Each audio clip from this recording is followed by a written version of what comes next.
Bienvenido, viajero del tiempo.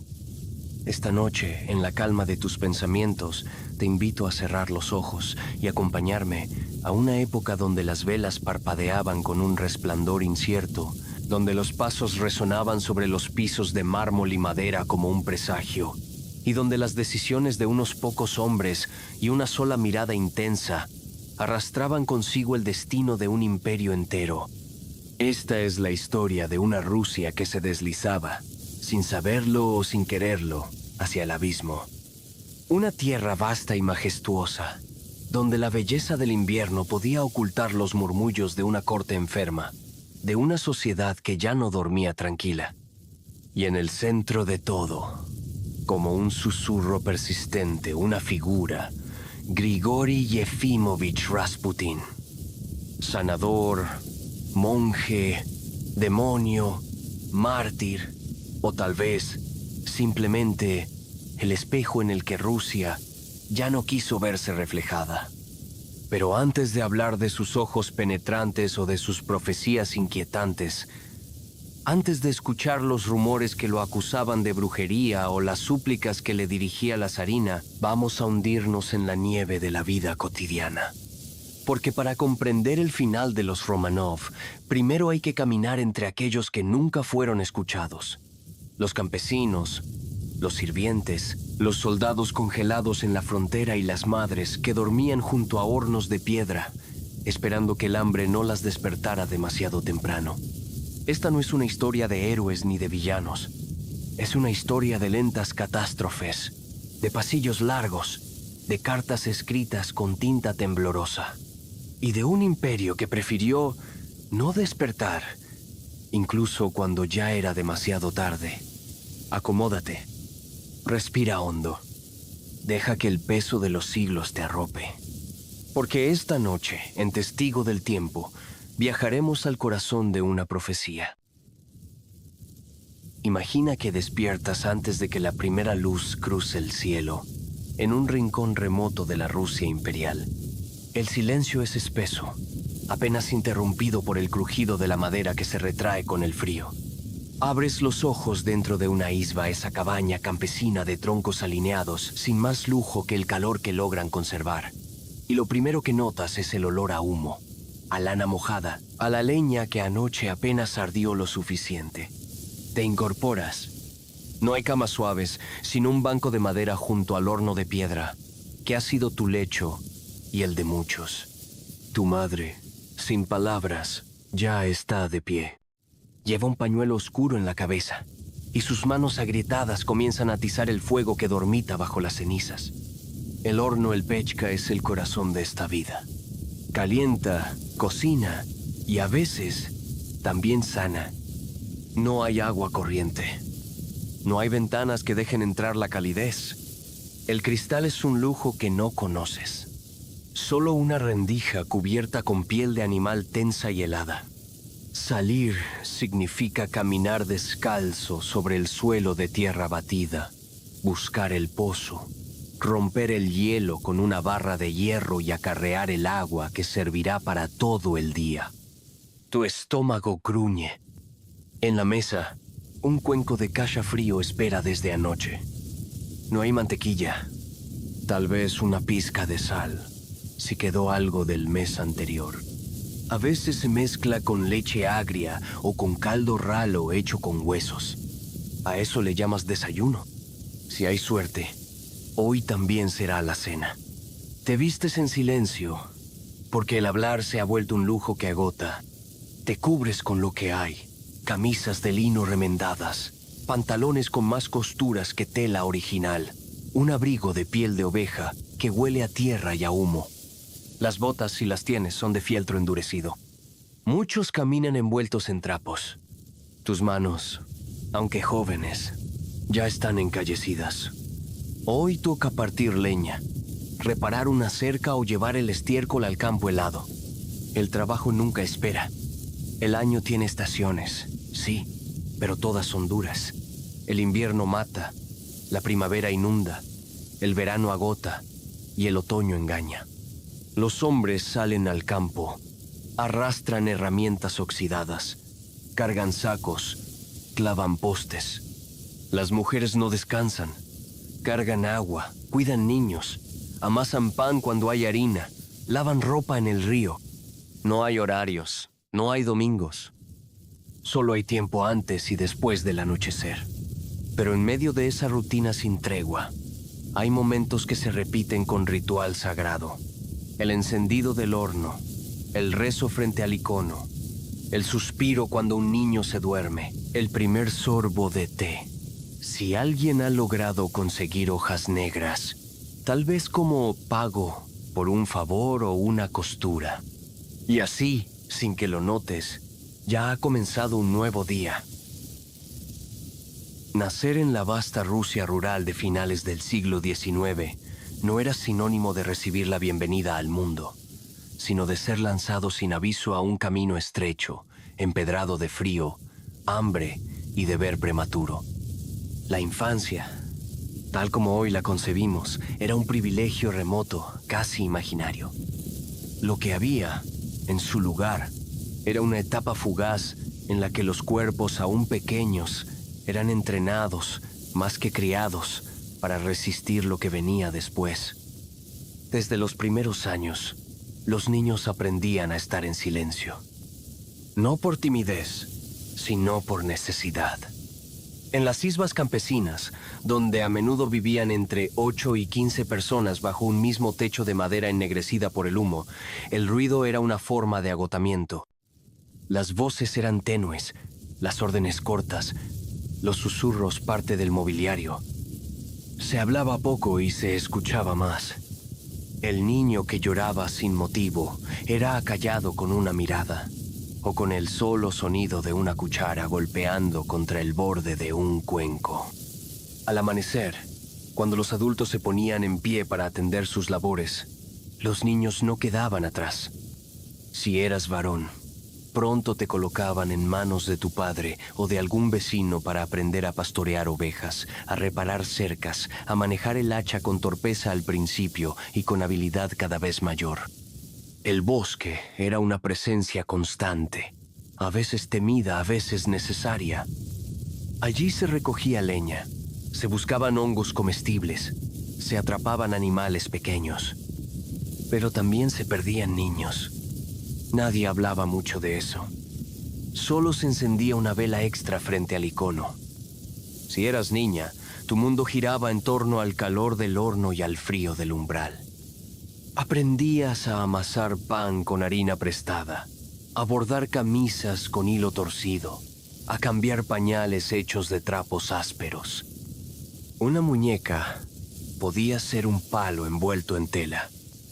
El juego no era realmente juego, sino una imitación temprana de las tareas de tu madre. Y cuando no había madre, porque muchas partían demasiado pronto, consumidas por los partos, las fiebres o el trabajo, las niñas mayores se volvían mujeres antes de haber dejado de ser hijas. La educación formal era una rareza. En algunas aldeas más grandes existía una pequeña escuela de una sola habitación, con paredes agrietadas y un maestro tan pobre como los campesinos. Enseñaba a leer con los salmos, a contar con piedritas y a obedecer con la vara. La escuela no era obligatoria ni gratuita. Muchos padres preferían que sus hijos se quedaran en casa ayudando, porque el trabajo que dejaban de hacer se traducía en pan que no llegaba a la mesa. Aprender a leer no llenaba estómagos. El invierno hacía aún más corta la infancia. Las enfermedades respiratorias eran comunes, especialmente entre los más pequeños. Una tos podía convertirse en sentencia. No había hospitales cercanos, y si los había, eran inaccesibles. La medicina popular ofrecía infusiones de hierbas, baños de vapor, amuletos y plegarias. A veces funcionaban, a menudo no. Pero incluso en ese entorno rudo, había momentos de ternura. Una madre que canta bajito mientras cuece col fermentada. Un padre que enseña a tallar madera junto al fuego. Un abuelo que cuenta historias del zar Alejandro o del gran río Volga. En las noches más largas, cuando el viento aullaba afuera y todos se apiñaban en torno al horno, alguien podía narrar leyendas antiguas, hablar de santos que caminaban sobre el agua o de ciudades de oro enterradas bajo la nieve. El idioma del pueblo era el silencio, pero también la resistencia. La infancia no era un tiempo para descubrir el mundo, sino para soportarlo. No se trataba de sueños, sino de rutinas. Y sin embargo, cada niño que se levantaba al alba, cada niña que aprendía a hilvanar una camisa antes de saber escribir su nombre, tejía con sus manos el tejido invisible de esa Rusia que parecía inmóvil, pero que latía en lo profundo, esperando algo o a alguien que la despertara.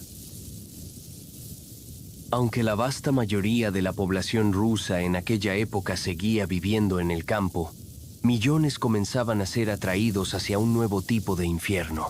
Las ciudades industriales, Moscú, San Petersburgo, Nizhny Novgorod y otras urbes, se expandían a un ritmo caótico, al ritmo de las chimeneas que no dormían, del hierro golpeado una y otra vez, de las locomotoras que silbaban como bestias metálicas en medio de la bruma helada. Para quienes abandonaban la aldea, la ciudad no era un sueño, sino una alternativa desesperada. Llegaban con lo puesto, con los pies vendados en telas, con el aliento a miedo y esperanza en la misma exhalación. Pronto descubrían que las promesas de un salario mejor no venían solas. Las jornadas eran interminables, los alojamientos miserables y los capataces indiferentes. Imagina entrar a una fábrica textil de San Petersburgo al amanecer. El aire ya está cargado de vapor y algodón suspendido. Las máquinas rugen sin compasión. Cientos de cuerpos se mueven como piezas de un reloj agotado. Niños de 8 o 9 años empujan carretillas, limpian engranajes, se cuelan entre poleas giratorias sin más protección que su tamaño. Las mujeres trabajan en hiladoras que pueden atraparlas de un descuido. Los hombres cargan piezas de metal caliente. Sudan bajo techos bajos, rodeados de humo. Los turnos duran 12, 14, incluso 16 horas. Las pausas son mínimas y el descanso escaso. Cuando termina el día, no hay regreso al hogar. Se camina hacia una barraca compartida, una habitación húmeda, con camas de madera que se alternan entre turnos, colchones de paja húmeda y olores persistentes. Una taza de sopa clara, un pedazo de pan ácido y silencio. Las enfermedades se propagan sin freno. La fiebre tifoidea, la tuberculosis, el cólera. No hay sistema de salud, no hay médicos disponibles para los pobres. Solo hay curanderas, baños públicos abarrotados y supersticiones. Algunos creen en maldiciones, otros en el castigo divino. Todos, en algún momento, solo creen en sobrevivir un día más. Pero la ciudad no es solo trabajo, es también agitación. En las esquinas, en las tabernas clandestinas, comienzan a circular ideas nuevas, peligrosas. Se hablan palabras prohibidas: revolución, igualdad, libertad. Panfletos escritos a mano pasan de bolsillo en bolsillo. Algunos escuchan discursos encendidos de agitadores clandestinos. Otros se limitan a mirar con ojos vacíos, sin comprender lo que significan esas promesas. Lo único que saben es que el zar vive muy lejos y que su propia vida es cada vez más corta. En medio del humo y el sudor hay aún gestos humanos. Una anciana que ofrece té en un rincón oscuro. Un obrero que comparte su escasa cena con un joven recién llegado. Una canción que se canta en voz baja mientras se martilla el hierro. La ciudad no es solo oscuridad, pero hay que buscar la luz con tenacidad. Y mientras tanto, en los palacios dorados que se alzan a pocos kilómetros, la familia imperial vive en otro mundo. Los cristales de sus ventanas son gruesos, sus alfombras ahogan el sonido de los pasos, y los relojes de mármol marcan una hora que no tiene nada que ver con la de los obreros. Pero eso aún no llega. Lo que importa aquí es la vida que se lleva al límite, cada día. La ciudad rusa de finales del siglo XIX es un hervidero invisible. No solo de cuerpos que trabajan hasta romperse, sino de una historia que se cuece a fuego lento, en la oscuridad, en el humo, en la rabia que todavía no se atreve a gritar. Y tú, si hubieras vivido allí, ¿cuánto habrías resistido? Detrás de cada puerta de mármol, tras cada cortina de terciopelo, vivía alguien que no pertenecía a ese mundo, pero que era imprescindible para que ese mundo existiera. Eran los criados, las cocineras, los mozos de cuadra, los lacayos, las niñeras y las doncellas. Aquellos que no tenían nombre propio en los documentos imperiales, pero sin los cuales los zares no se habrían vestido, los samovares no habrían humeado, ni las lámparas de araña habrían brillado al caer la tarde. En las grandes casas de los boyardos, en los palacios de los gobernadores, en las mansiones de los nuevos ricos industriales, la servidumbre era parte del mobiliario. Se movían en silencio, con pasos de algodón, evitando mirar directamente a sus amos. Algunos eran contratados por temporadas. Otros nacían en ese destino. No por azar, sino por linaje. Si tu madre había servido, tú también servirías. Era una cadena invisible, de obediencia heredada. El día para un criado comenzaba mucho antes del amanecer. Si eras cocinera, debías encender los hornos antes que nadie, preparar el té para los primeros miembros de la casa, limpiar las vajillas de plata y dejar todo impecable sin ser vista. Si eras mayordomo, revisabas cada espejo, cada alfombra, cada cortina. No por estética, sino porque una arruga, una mota de polvo, podía significar un castigo o el fin del empleo. La paga era baja, a menudo en especie. Algo de pan, restos de comida, ropa usada por los señores. Algunos criados vivían en cuartos diminutos, sin ventanas, en los sótanos de las casas. Otros dormían en el ático, junto a las vigas, donde el invierno se colaba por rendijas sin misericordia. La privacidad era un concepto desconocido. Se compartía todo: lecho, abrigo, secretos. Pero lo más difícil no era el trabajo. Era el arte de desaparecer, de estar sin estar, de ser útil y leal sin destacar jamás.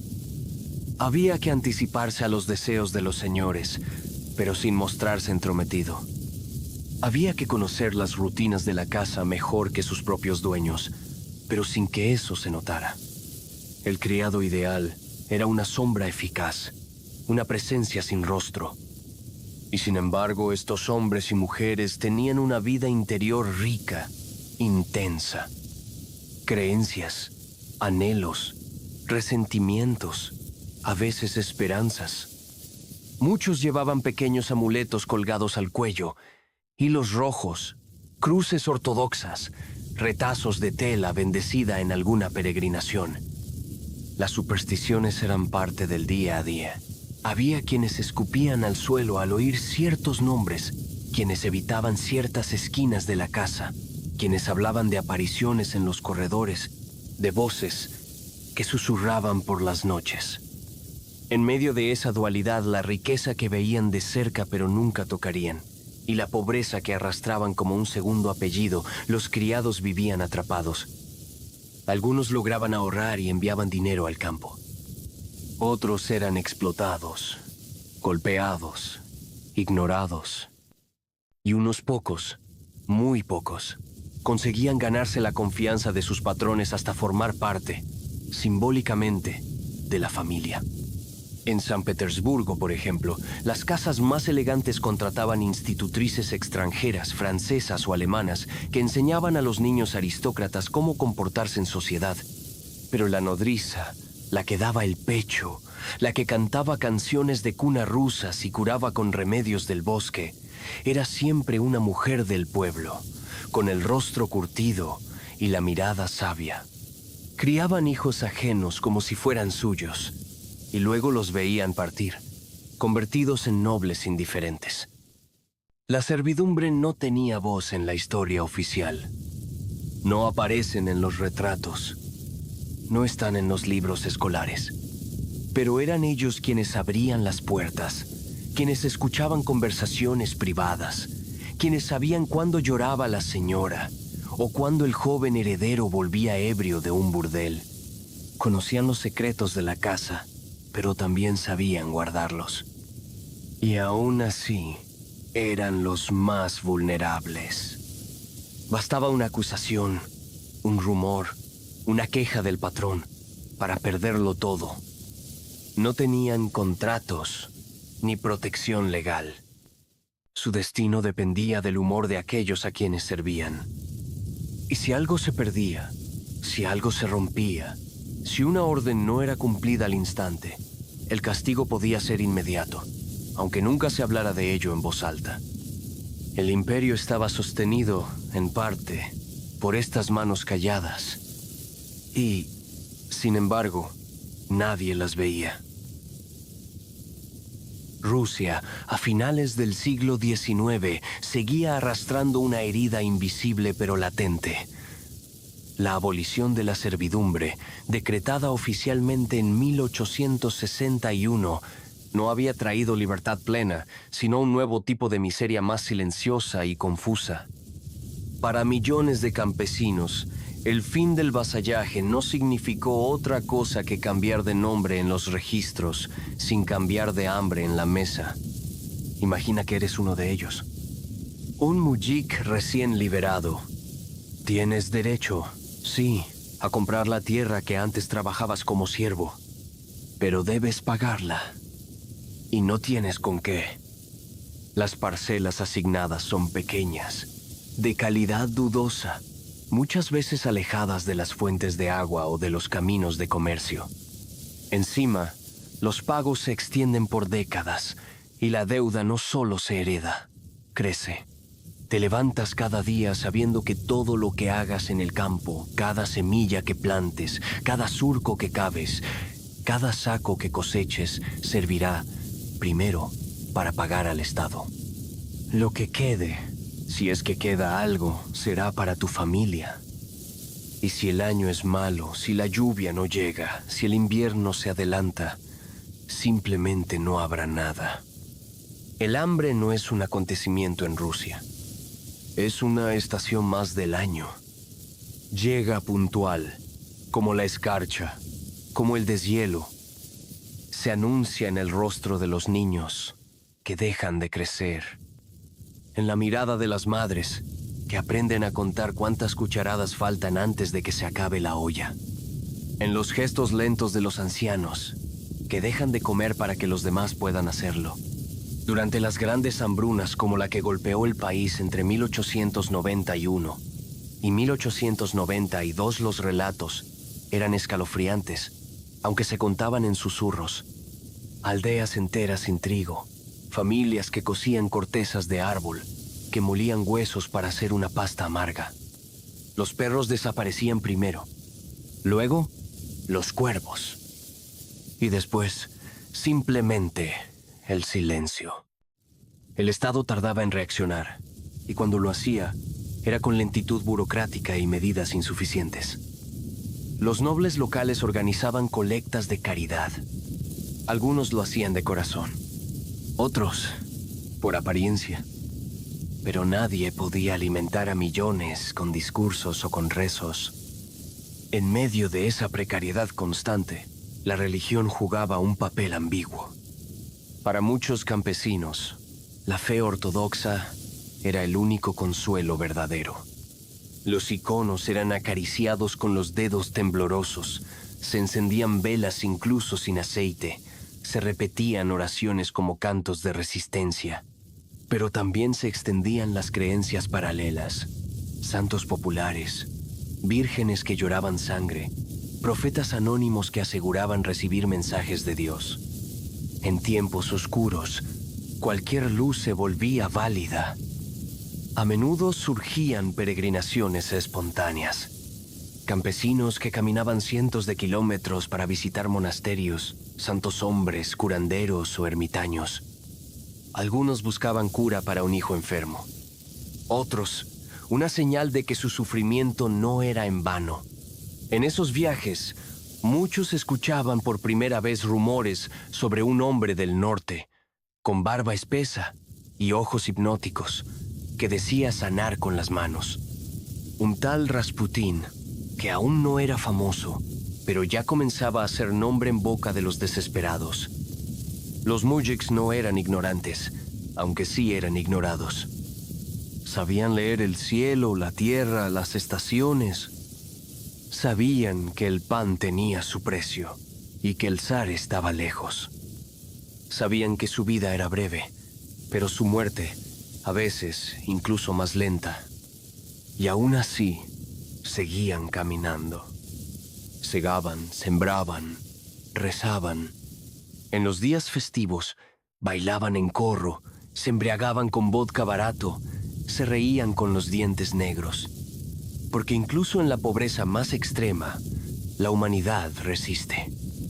Y porque todo pueblo necesita un ritual que le recuerde que, aunque sea por unas horas, aún está vivo.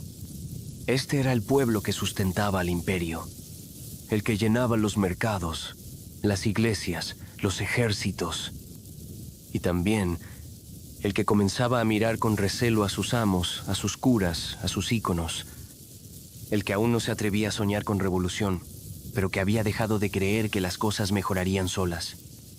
Un pueblo que sin saberlo esperaba a un profeta, o a un farsante, o tal vez a alguien que fuera ambas cosas a la vez. Hablar de la vida cotidiana en la Rusia imperial es también hablar del clima, no como simple fondo o metáfora, sino como actor principal, como fuerza que daba forma a cada decisión, a cada calle, a cada silencio. En ningún otro país europeo la meteorología era tan determinante, tan presente, tan cruelmente constante. Rusia no tenía 4 estaciones, sino 2, el hielo y el lodo. El invierno llegaba con furia, sin previo aviso. Una mañana despertabas y ya no se veía el camino. Todo quedaba cubierto bajo una capa espesa, blanca, inmóvil. Pero esa blancura no era pura. Ocultaba trampas, cuerpos, secretos. El hielo no era un adorno, sino una amenaza. Se congelaban los pozos, las cerraduras, las lágrimas, incluso la fe. Los campesinos se preparaban durante meses para enfrentar el invierno, sabiendo que no habría piedad. Cortaban leña hasta llenar graneros enteros. Salaban carne cuando podían conseguirla. Guardaban nabos, coles, remolachas en fosas subterráneas. Hacían pan duro para que durara semanas. Todo era planificación, supervivencia. Porque si el invierno te tomaba desprevenido, simplemente no lo contabas. Las casas se cerraban con tablones. Las rendijas se tapaban con musgo, trapos, pieles. Las personas se volvían sombras dentro de sus isbas. Se dormía junto al horno. Se compartía el aliento. Se racionaba el calor. Afuera, el mundo parecía haberse detenido. El bosque ya no crujía, solo susurraba. Los caminos se borraban. Viajar era una locura, salvo para los más desesperados o los más poderosos. Y sin embargo, incluso en ese letargo gélido, la vida persistía. En los pueblos más remotos se organizaban pequeños festivales. Se hacían figuras con nieve, se bebía cuas caliente, se cantaban canciones antiguas. Las mujeres contaban historias alrededor del fuego. Los hombres hablaban de inviernos aún más duros. Los niños, si aún tenían fuerzas, corrían con trineos improvisados. El frío era un enemigo conocido, pero también un espejo. Un recordatorio de que cada día vivido era una victoria. Luego venía el deshielo. La primavera no llegaba con flores, sino con barro. El hielo se derretía lentamente, formando ríos que cruzaban los caminos, enlodando aldeas enteras. Las casas se hundían en el fango, los carros quedaban atrapados, los animales patinaban en el estiércol líquido. No se podía avanzar ni retroceder.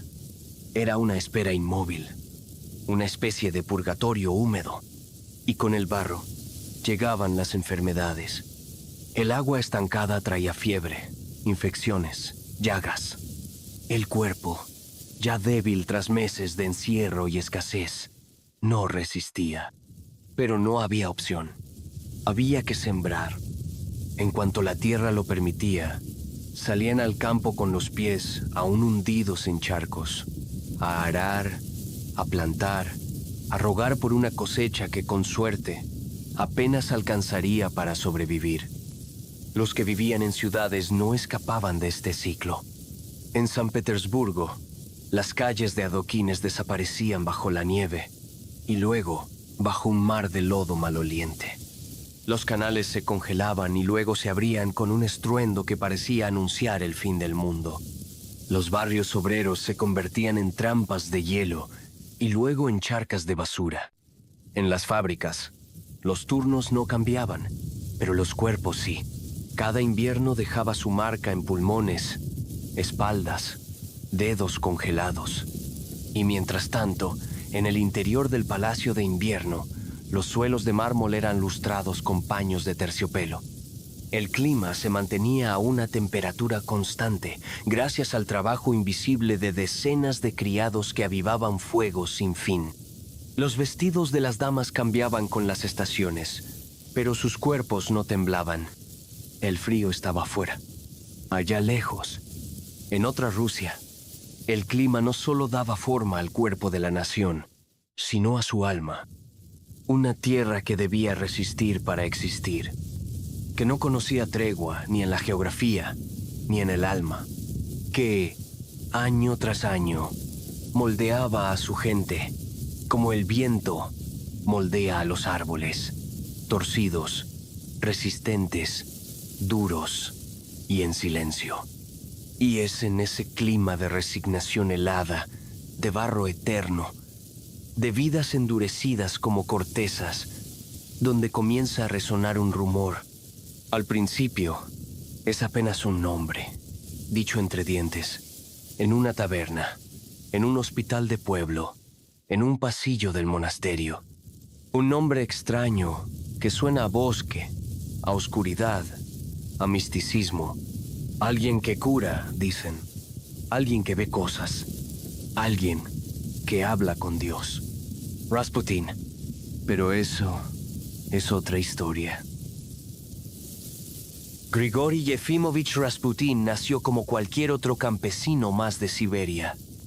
Pero nada en su historia fue común, ni entonces ni después. Nacido en 1869 en Pokrovskoy, una aldea perdida a orillas del río Tura, en la inmensidad congelada del óblast de Tobolsk, vino al mundo en una región donde la tierra crujía bajo los pies. El cielo parecía estar más cerca del suelo que de las estrellas, y la vida era, desde el primer aliento, una lucha sin tregua. Allí, las estaciones no llegaban, caían como juicios divinos. Y en medio de esa nada blanca, de esas llanuras que dormían bajo capas de hielo, nació este hijo de un cochero y una madre silenciosa. La familia Rasputín era pobre, pero no miserable. Tenían tierra, un poco de ganado, y lo suficiente para no morir de frío antes de cumplir los 10 años. Grigori creció entre animales, oración, superstición y la madera áspera de las cercas que él mismo reparaba con manos temblorosas. Desde pequeño, era extraño. Sus vecinos hablaban de su mirada. No era elocuente, ni culto, ni rebelde. Pero había algo en sus ojos, algo que inquietaba incluso a los adultos. Parecía ver más allá del instante, como si estuviera siempre mirando una tormenta en el horizonte que nadie más alcanzaba a distinguir. Había quienes lo llamaban el hijo del bosque, otros el loco de los ríos. Nadie sabía muy bien qué era. solo que no era como los demás. No aprendió a leer hasta entrada a la adultez. La escuela rural no le dejó huella, pero lo que le faltaba de letras lo suplía con una memoria casi sobrenatural y un lenguaje que no necesitaba gramática para golpear el corazón del que lo escuchaba.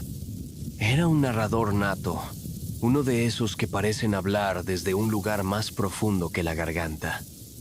Tenía algo de predicador, algo de ermitaño, algo de niño extraviado. Durante su juventud, Rasputín cayó, como muchos, en el alcohol, la pelea, la tentación. Se le atribuían robos menores, comportamientos erráticos, insultos. Y sin embargo, nadie lo expulsaba de su aldea. Quizá por miedo, quizá por respeto, quizá porque en los lugares donde la tierra es dura y la muerte es común, los hombres extraños son tolerados como se tolera una tormenta, con resignación reverente. Su vida dio un giro hacia los 30 años. Cuando tuvo una experiencia espiritual profunda, nadie sabe con certeza si una visión, una crisis o una revelación que lo transformó para siempre. Dejó a su familia por un tiempo, abandonó la bebida y comenzó a peregrinar por monasterios y lugares sagrados. Caminó miles de kilómetros, sin más compañía que su fe y su sombra. Visitó el monasterio de Verkhoturye, donde se decía que la tierra misma respiraba los rezos de los santos. Allí no se hizo monje, pero encontró algo, un propósito, un fuego interno. Fue entonces cuando comenzaron a llamarlos starets, un término sin traducción exacta, pero que mezclaba sabiduría espiritual, santidad popular y aura de guía místico. Rasputín no era parte oficial de la Iglesia Ortodoxa.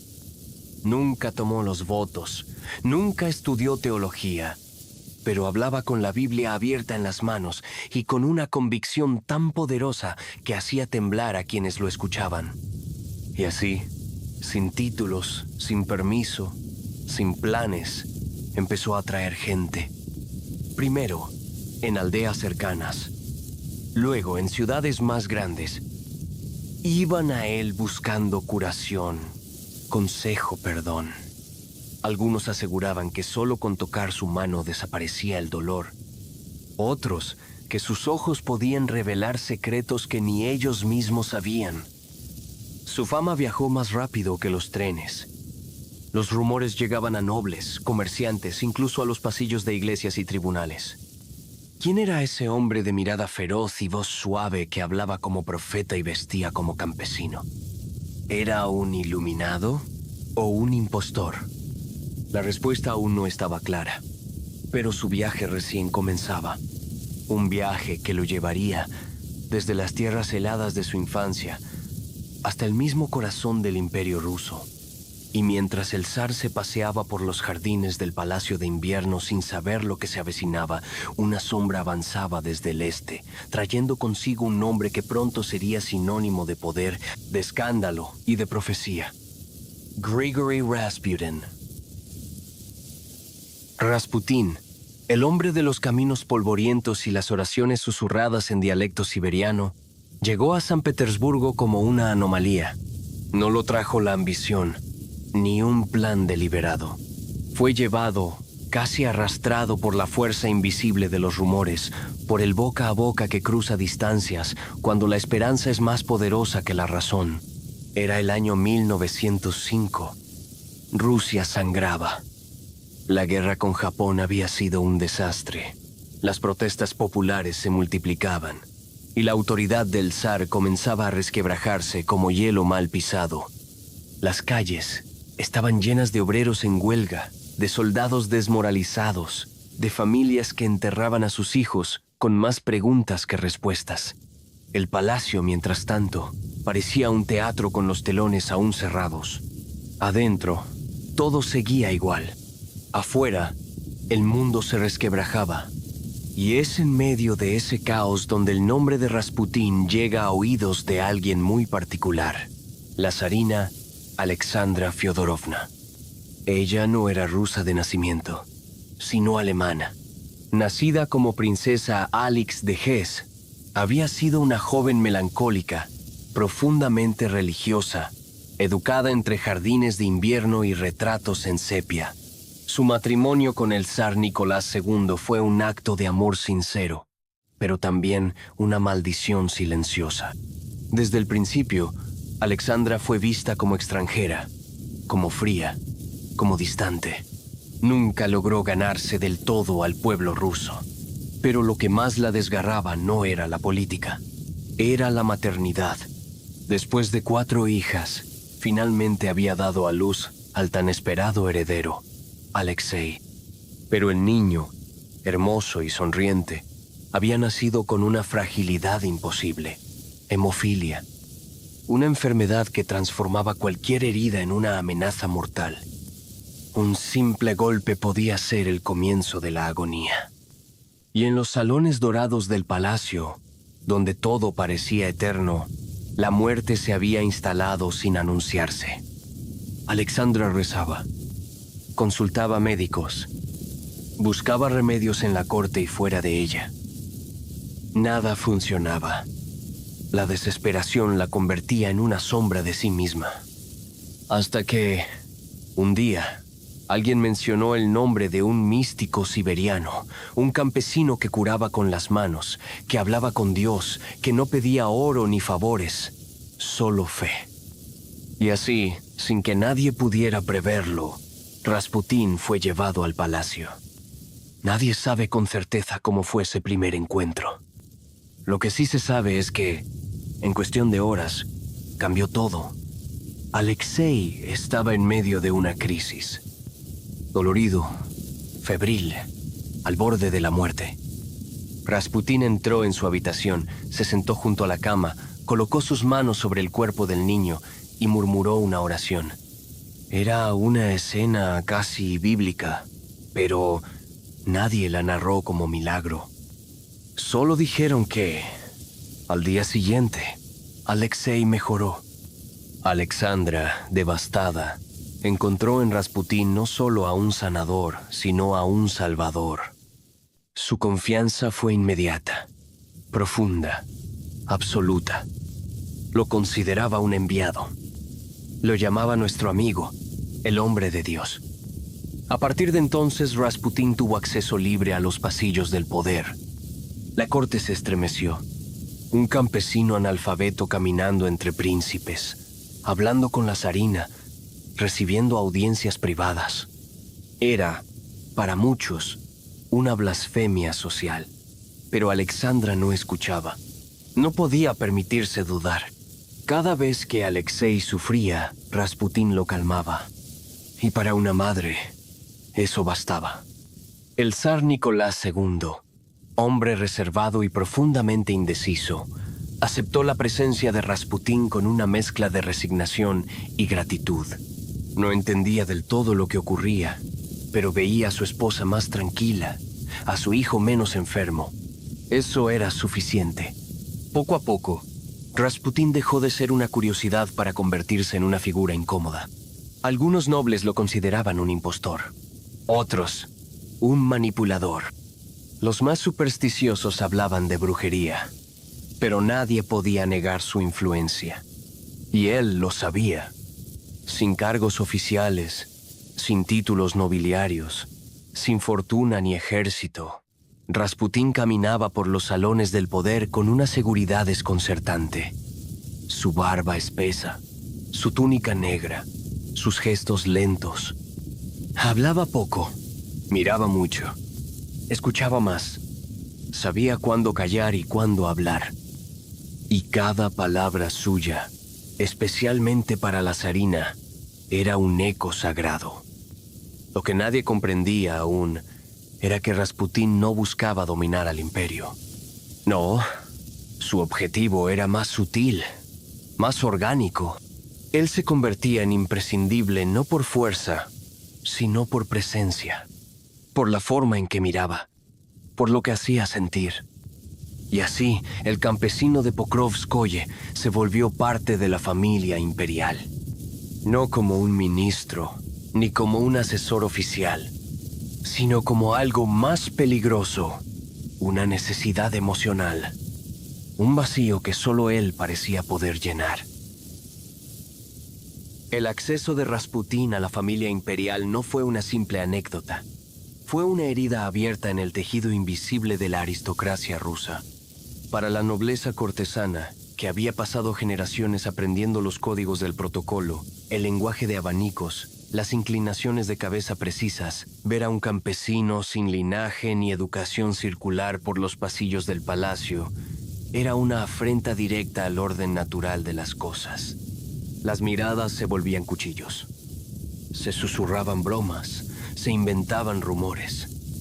Algunos decían que Rasputín se bañaba en vodka. Otros, que tenía poderes hipnóticos sobre mujeres. Las criadas hablaban de su olor fuerte, animal, de su manera de caminar como si no tuviera prisa por agradar a nadie. Los sirvientes lo temían. Los aristócratas lo despreciaban. Y sin embargo, todos lo miraban con atención. Su relación con Alexandra era una fuente constante de escándalo. No había evidencia concreta de nada impropio, pero eso no importaba. El mero hecho de que una emperatriz confiara ciegamente en un hombre como él bastaba para encender todas las alarmas. Los diplomáticos extranjeros tomaban nota. Los ministros comenzaban a inquietarse. Los enemigos del zar veían una grieta por donde colarse. Rasputín no buscaba el poder como lo haría un político tradicional. Su influencia era más peligrosa.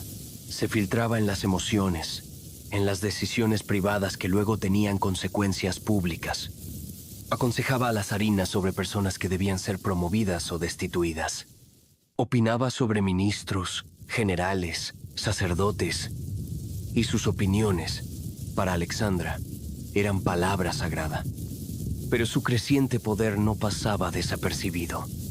La Iglesia ortodoxa, al principio curiosa, luego preocupada, terminó dividida. Algunos obispos lo veían como un renovador espiritual. Otros, como una amenaza a la santidad de la institución. Rasputín no era un sacerdote, pero oficiaba plegarias, daba bendiciones y hablaba como si Dios lo hubiera tocado personalmente. A veces se decía que tenía visiones. Otras, que conocía los pecados de quien tenía delante sin necesidad de que los confesara. En las calles, el pueblo empezaba a escuchar su nombre, pero no con reverencia. Los periódicos liberales lo ridiculizaban. Los caricaturistas lo retrataban con ojos saltones, como un diablo disfrazado de místico. Las élites ilustradas lo llamaban el monje loco, aunque nunca fue monje. Cada historia que salía sobre él, su supuesta promiscuidad, su consumo de alcohol, su influencia sobre la zarina, alimentaba la idea de que el imperio estaba siendo conducido no por el zar, sino por un curandero de provincia. Y sin embargo, Rasputín no se ocultaba. Iba a restaurantes, se dejaba ver en tabernas. Caminaba por los salones como si los hubiera habitado toda su vida. Tenía enemigos, sí, pero también defensores. Algunas damas nobles lo consultaban en privado. Otros aristócratas, aunque desconfiaban de él, intentaban congraciarse con su círculo. La corte, antaño símbolo de orden y ceremonia, se convirtió en un hervidero de tensiones. Ya no se sabía quién hablaba por el zar, quién influía a la zarina, quién servía al imperio o a sus propios intereses. El rumor se convirtió en arma. Y en el centro, con paso lento, barba descuidada y ojos que no parpadeaban, Rasputín reinaba sin corona. Pero su poder, aunque creciente, no era invencible. Cada día que pasaba en palacio, cada decisión en la que metía la voz, cada cura milagrosa de Alexei, tejía a su alrededor una red invisible de enemigos. Algunos lo consideraban un charlatán, otros, un peligro real para la estabilidad de la nación. Y en los salones donde se hablaba francés y se brindaba con champán importado, comenzaban a trazarse planes. Al principio, solo ideas vagas. Luego, estrategias concretas. Porque en una Rusia que comenzaba a arder por dentro, Un hombre como Rasputín no podía sobrevivir mucho tiempo entre mármol y terciopelo sin mancharse. Entre todos los elementos que sostenían el aura casi sagrada de Rasputín en la corte, ninguno era tan poderoso, ni tan profundamente simbólico como el dolor de un niño. Alexei Nikolayevich Romanov, heredero al trono de Rusia, era al mismo tiempo la esperanza y la condena de su madre. Desde su nacimiento, en 1904, todo en torno a él estuvo rodeado de una mezcla de júbilo y ansiedad. Por fin, tras 4 hijas, había llegado el zarevich, el futuro emperador. Pero el júbilo no tardó en apagarse, como una llama expuesta a la brisa siberiana. Alexei padecía hemofilia, una enfermedad genética transmitida por vía materna, regalo oscuro de su linaje británico, pues la reina Victoria había sido portadora silenciosa y fuente trágica de múltiples casos similares en casas reales europeas. En Rusia, esta condición no solo era desconocida, sino incomprensible. Una enfermedad que no se veía, que no tenía fiebre, que no provocaba erupciones, pero que mataba desde dentro, gota a gota, sin solución. Una caída, una torcedura, una simple herida bastaba para que Alexei pasara días enteros entre espasmos de dolor insoportable. Su cuerpo se llenaba de moretones sin causa aparente. Sus articulaciones se inflamaban como si ardieran por dentro. A veces no podía levantarse. Otras, gritaba durante noches enteras. Los médicos de palacio, formados en las mejores universidades europeas, no podían hacer nada. Inyectaban morfina, aplicaban vendajes, ofrecían reposo, pero no había cura. La impotencia se acumulaba como una bruma espesa, y con ella la desesperación de la zarina Alexandra, que comenzó a perder la fe en la medicina y a buscar respuestas en el terreno donde siempre había hallado consuelo, la espiritualidad. Fue ahí donde Rasputín se convirtió en figura indispensable. A diferencia de los médicos, él no portaba instrumentos. No hablaba en latín, ni recetaba fórmulas. Solo llegaba, en silencio, se sentaba junto al lecho del niño y hablaba en voz baja. A veces, simplemente lo tocaba. Otras, cerraba los ojos y recitaba oraciones. En más de una ocasión, tras una de sus visitas, el dolor de Alexei disminuía. El niño dormía, la fiebre bajaba, y la zarina, profundamente entregada, veía en ello una señal divina. ¿Cómo explicar tales milagros? Algunos biógrafos actuales especulan que Rasputín, con su voz calmada y su presencia hipnótica, inducía un estado de relajación que bajaba la presión arterial del niño, reduciendo así el sangrado interno. Otros creen que sus efectos eran psicosomáticos. El alivio emocional de Alexandra era tan grande que se reflejaba incluso en la percepción del dolor del niño. Pero para los contemporáneos, y en especial para la zarina, la conclusión era clara. Rasputín era el elegido. Este lazo invisible entre el curandero y el niño se volvió el eje central del poder de Rasputín. No era simplemente un consejero, era el guardián del futuro de Rusia. Cuidar a Alexei era cuidar al imperio. Y eso le otorgaba una autoridad que ningún ministro, ningún general, ni siquiera los obispos más altos del sínodo ortodoxo podían cuestionar del todo. El zarevich, por su parte, sentía fascinación por él. Lo llamaba por su nombre, se reía con sus bromas, lo miraba como a un protector. En una corte donde todo era rígido, ceremonioso y jerárquico, Rasputín representaba la única figura masculina cercana que no lo trataba con solemnidad ni lástima. Para Alexei, el hombre de barba oscura y ropas sencillas era más un abuelo de cuento que un enviado de Dios. Y eso también lo sanaba. Con el tiempo, cada crisis médica reforzaba la dependencia. Cuando Alexei se lesionaba, no se llamaba primero al médico, sino a Rasputín. Incluso a la distancia, su mera palabra parecía surtir efecto. Se conserva una carta en la que Alexandra escribe: «Nuestro amigo ha orado por nuestro pequeño y ya se siente mejor». Era una fe ciega y también desesperada. Pero lo más inquietante de todo era que Rasputín parecía saberlo. Sabía que no podía fallar. Sabía que no podía desaparecer. Sabía que su lugar junto a la familia imperial no estaba asegurado por la política, ni por la nobleza, sino por una herida que sangraba en silencio, noche tras noche, dentro del cuerpo del niño más vigilado del imperio. Y mientras el país comenzaba a llenarse de revueltas, de hambre, de soldados cansados y fábricas al borde del colapso, en una habitación silenciosa del palacio de Alejandro, Rasputín seguía cantando oraciones, tocando frentes febriles y susurrando a un niño que no podía ser niño del todo. Porque si Alexei moría, todo lo demás caería detrás. En los años previos a la Primera Guerra Mundial, Rusia vivía una paradoja tan grande como su territorio. Era un imperio vasto, rico en recursos, adornado de fastos y rituales, pero gobernado por una estructura cada vez más frágil, desconectada de su base y profundamente temerosa de cualquier viento de cambio. Y en el centro de esa paradoja, como un símbolo involuntario del colapso por venir, se encontraba Grigori Rasputín. Su presencia en la corte, una década atrás impensable, era ahora parte del día a día. Ya no era solo un sanador. Se había transformado en figura política, aunque él mismo nunca se definiera así. Las cartas muestran que recibía peticiones de obispos, de aristócratas, de funcionarios que deseaban favores, ascensos, protección.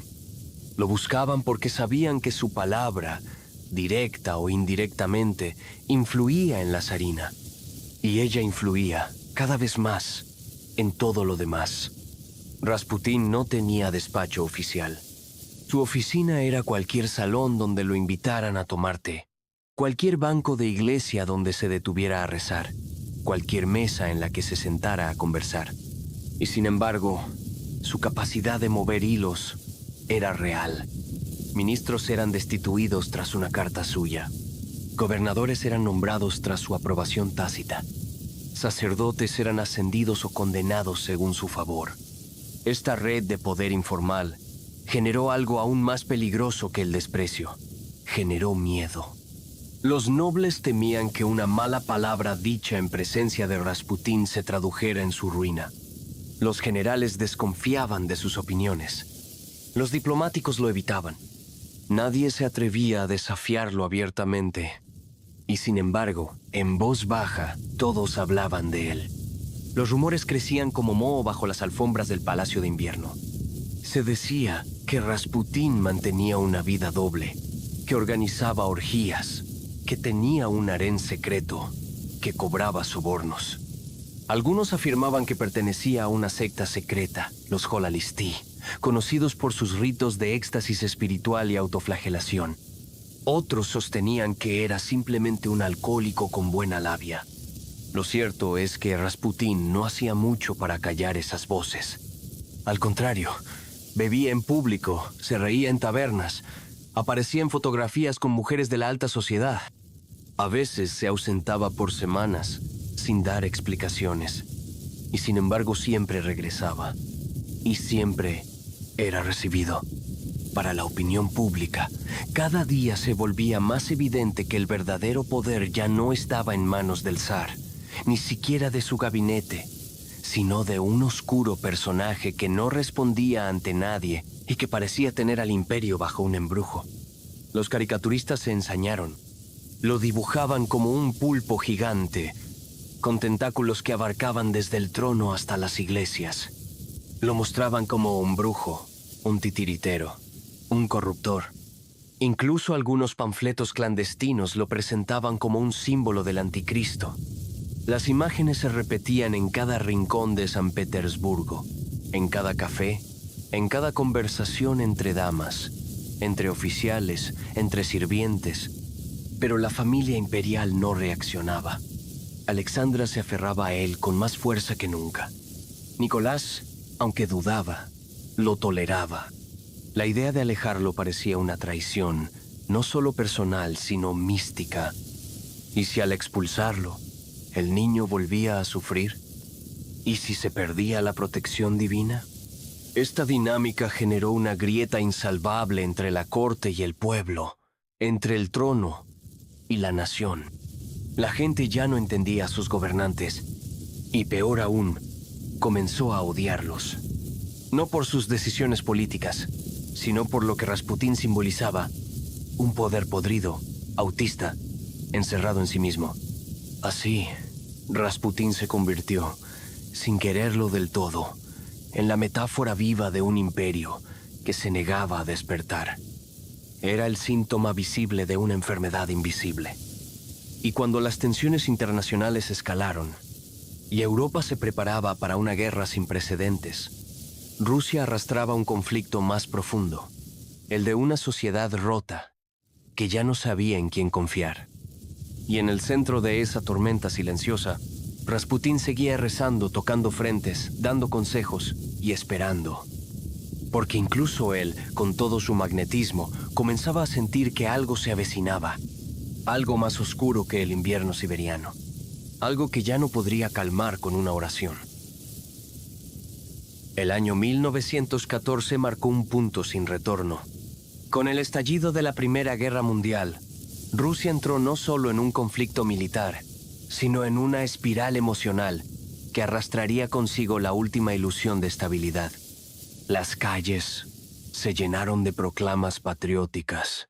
Las iglesias repicaban oraciones por la victoria, y cientos de miles de hombres fueron llamados al frente, con una mezcla de fervor, miedo y resignación. El zar Nicolás II, fiel a su sentido del deber, decidió liderar al ejército personalmente. Y al hacerlo, dejó un vacío que Rasputín supo ocupar. Con el zar en el frente, la zarina Alexandra quedó como figura de poder simbólico en la capital. Y ella, completamente aislada de la sociedad, temida por su origen alemán y odiada por su devoción ciega a Rasputín, comenzó a tomar decisiones que impactaban directamente en la administración del imperio. Bajo su influencia, ministros eran cambiados de forma caótica. 6 primeros ministros en poco más de un año. Gobernadores, jueces, incluso altos cargos del clero eran reemplazados o mantenidos según la opinión de nuestro amigo, como ella seguía llamando al místico siberiano. El caos era sutil al principio, pero pronto se hizo evidente. El Estado dejó de funcionar como una maquinaria organizada. Las decisiones se tomaban a ciegas, con criterios personales, emocionales, impulsivos. La desorganización en el suministro de alimentos, el colapso de los trenes, la falta de armamento, todo comenzó a verse como consecuencia directa de la influencia de Rasputín. Y aunque él no gobernaba formalmente, la percepción era otra. Para el pueblo ruso, el país estaba en manos de un demonio disfrazado de santo. Mientras los soldados morían congelados en los bosques de Galicia y las madres hacían colas interminables para comprar harina, Rasputín seguía siendo una figura contradictoria. Por un lado, mantenía sus hábitos ascéticos, sus rezos nocturnos, su papel de consejero místico. Pero por otro, su comportamiento en público era cada vez más errático. Se le veía en reuniones privadas con aristócratas, se emborrachaba en restaurantes, hacía comentarios crípticos que luego eran interpretados como profecías. Una de esas profecías se volvería particularmente inquietante. En una carta dirigida a la zarina escrita poco antes de su muerte, Rasputín advertía que si él era asesinado por hombres del pueblo, el zar y su dinastía sobrevivirían. Pero si lo mataban nobles, la familia imperial caería a manos del pueblo, y con ella, toda Rusia. Aquellas palabras, leídas hoy, parecen una advertencia postrera, un presentimiento lúcido en medio del delirio. Pero en su momento, muchos las vieron como el delirio de un hombre que se sabía perseguido, pero no quería soltar el centro de su poder. Su visión del futuro no era optimista. Aunque seguía hablando con seguridad, cada vez se mostraba más paranoico. Sentía que lo observaban, que lo seguían, que querían hacerlo callar. Y no se equivocaba. A sus espaldas, en círculos cada vez más estrechos, se hablaba ya abiertamente de la necesidad de eliminarlo. No por odio religioso, ni siquiera por razones políticas directas, sino por lo que él representaba, la personificación viva de la decadencia del régimen. El pueblo, por su parte, había perdido toda confianza. En las calles de Petrógrado, Rasputín era sinónimo de corrupción, de lujuria, de poder oscuro. Las caricaturas lo mostraban seduciendo a la zarina, manipulando al zar, corrompiendo a sus hijas. Nadie sabía si era cierto, pero nadie necesitaba pruebas. La imagen ya se había fijado. Era el símbolo perfecto para una nación que necesitaba un culpable. Y mientras tanto, Rusia se desangraba. Los frentes de guerra eran tumbas abiertas. Las ciudades se llenaban de inválidos, de viudas, de huérfanos. El hambre volvía como en los peores inviernos. Y en los pasillos del poder, un solo nombre seguía dividiendo opiniones, alimentando temores, encendiendo pasiones. Rasputín ya no era solo un hombre. Era una grieta, una advertencia, un presagio. Y en algún lugar del invierno ruso, en alguna sala oscura de palacio, un grupo de nobles comenzó a reunirse en secreto. La historia de Rasputín estaba a punto de terminar, pero su sombra apenas comenzaba a alargarse. El invierno de 1916 llegó a Petrógrado con un frío más penetrante de lo habitual. El aire cortaba la piel. Las calles estaban cubiertas por capas de escarcha que crujían bajo las botas de soldados de permiso, mendigos y cocineras con canastos vacíos. Los pasillos del Palacio de Invierno olían a cera fría, a perfumes marchitos y a una ansiedad muda, como si algo invisible se hubiera filtrado por las rendijas. La guerra ya era una llaga abierta. Las derrotas en el frente, el hambre en las ciudades, la inflación, las huelgas, los motines dispersos. Todo se sumaba a un clamor sordo que ascendía desde los barrios obreros hasta los grandes salones. Nadie lo decía en voz alta, pero muchos lo pensaban. El imperio se tambaleaba.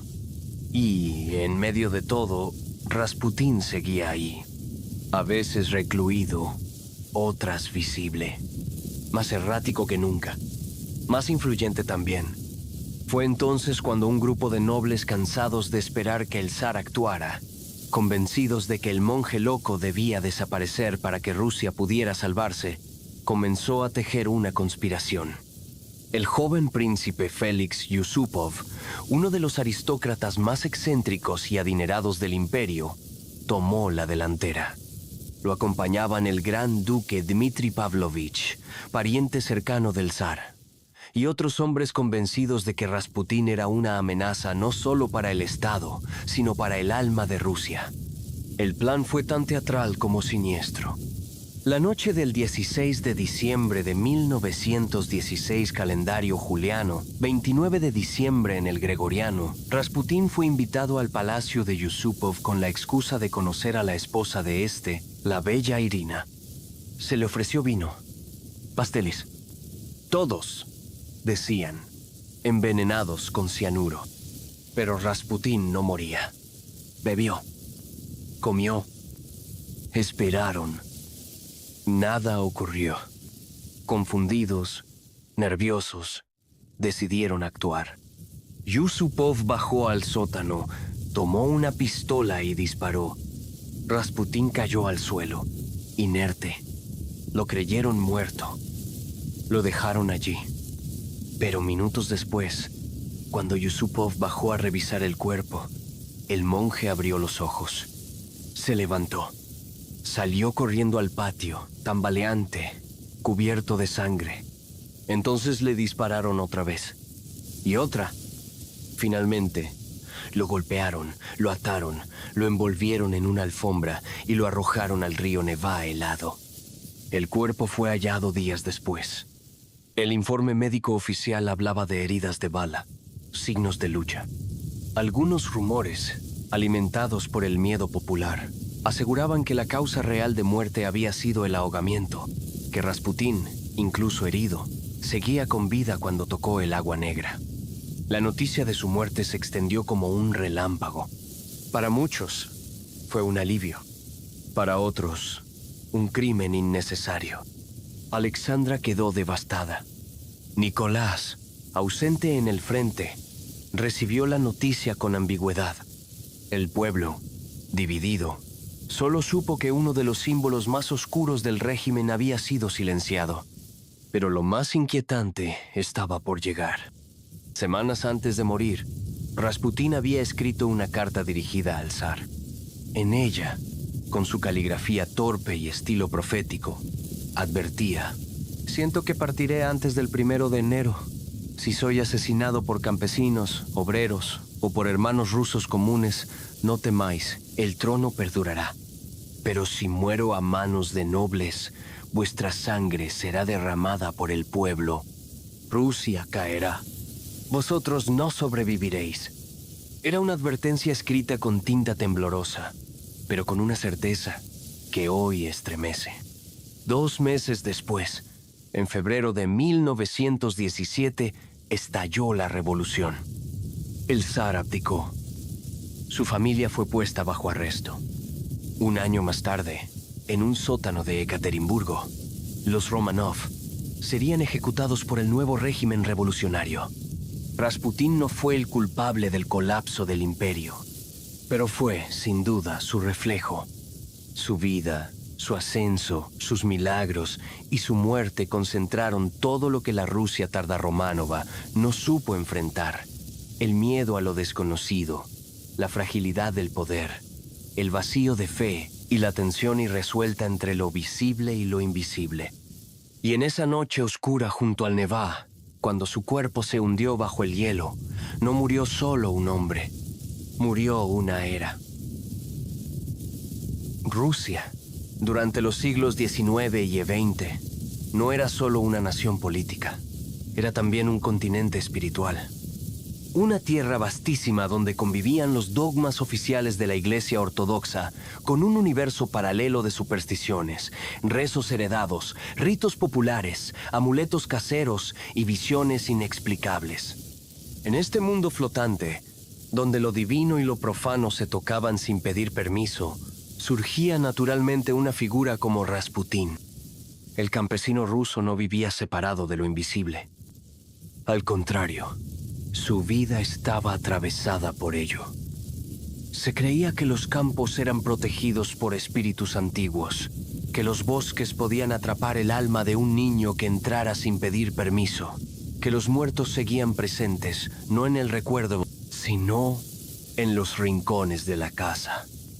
Era común que las mujeres llevaran bajo sus vestidos una pequeña cruz, una bolsita con tierra bendecida, o un mechón de cabello del hijo enfermo, como protección.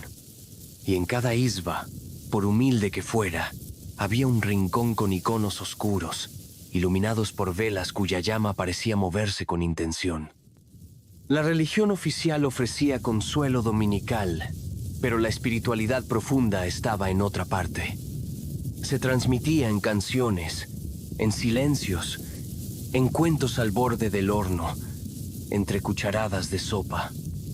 Había plegarias específicas para detener hemorragias, para calmar partos, para pedir lluvia o evitar tormentas.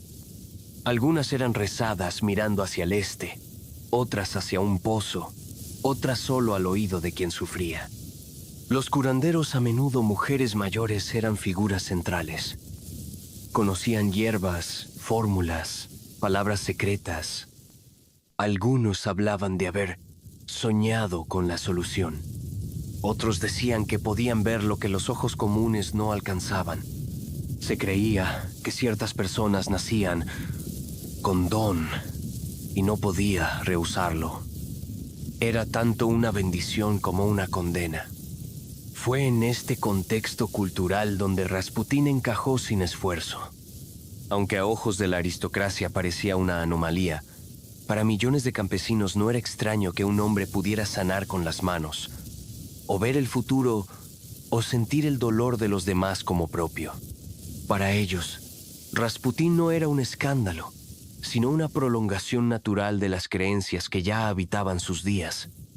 Incluso su vida errante como starets, una figura ambigua entre santo popular, ermitaño y guía espiritual, tenía precedentes.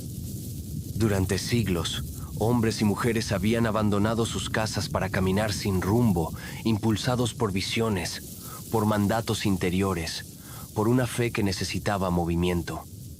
Se alimentaban de lo que les daban, dormían donde podían, rezaban donde se detenían. Algunos eran venerados, otros ignorados, pero todos formaban parte del paisaje espiritual del país. La iglesia institucional intentaba regular estas expresiones, pero rara vez las eliminaba. Sabía que lo popular tenía fuerza propia, y que en un imperio tan vasto, con tantas lenguas, climas y costumbres, no podía controlarse todo desde un púlpito. Rasputín, con su lenguaje tosco pero directo, con sus gestos lentos, con su barba siempre desordenada, era percibido por muchos no como un extraño, sino como un eco de esas antiguas figuras. Alguien que conocía no los libros, sino los dolores. Alguien que hablaba con Dios no porque supiera teología, sino porque sabía escuchar el silencio. Y por eso mismo, su figura se volvía tan poderosa como peligrosa. Porque en un mundo donde lo invisible era más real que lo concreto, quien sabía tocar esa fibra, tocaba también el alma colectiva. En la espiritualidad popular rusa de fines del siglo XIX, el milagro no era un hecho extraordinario, sino una posibilidad diaria. No se esperaba que descendiera fuego del cielo, ni que los cuerpos flotaran sobre el suelo. Se creía, más bien, en los pequeños portentos, en la hemorragia que se detenía tras un rezo, en el sueño que anticipaba un nacimiento, en la vela que no se apagaba durante la tormenta, en la imagen del santo que lagrimeaba sin motivo aparente. Estas manifestaciones eran observadas con una mezcla de reverencia y costumbre, porque en las aldeas, donde todo parecía inamovible, lo misterioso ofrecía una tregua, un respiro. Y quienes sabían interpretar esos signos eran respetados no por su conocimiento formal, sino por su sensibilidad, por su capacidad de sentir lo que otros no sabían nombrar. El culto a los santos, en este contexto, era una forma de cercanía con lo sobrenatural. No eran solo figuras decorativas en los altares. Se les hablaba como a familiares, se les confiaban secretos, se les reclamaban favores. San Nicolás, San Sergio, Santa Paraskeva, cada uno tenía un rol, una especialidad, una devoción propia. Algunas familias heredaban santos, como se hereda un apellido. Los trataban como testigos vivos del sufrimiento cotidiano. Las imágenes, a menudo ennegrecidas por el humo de velas, no eran piezas artísticas. Eran portales. Se creía que el poder del santo estaba allí, en la madera, en la pintura agrietada, en la mirada inmóvil que parecía ver más de lo que mostraba. Cuando un campesino no podía pagar un médico, se arrodillaba ante su icono. Cuando una madre perdía a un hijo, lo cubría con un paño bordado con los nombres de sus santos protectores. Cuando alguien enfermaba sin causa, se consultaba primero con el icono y después con el cura. Dentro de ese mundo, el límite entre religión y hechicería era difuso. Las plegarias se mezclaban con fórmulas ancestrales. A veces se recitaban salmos junto con palabras paganas. Se hacían señales de la cruz al tiempo que se enterraban objetos bajo la puerta para evitar la maldad del ojo. Nadie veía contradicción en ello.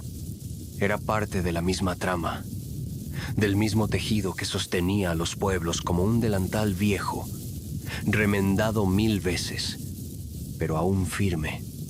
Y en ese mismo marco cultural, la figura de Rasputín encajó como una piedra antigua hallada al borde del camino.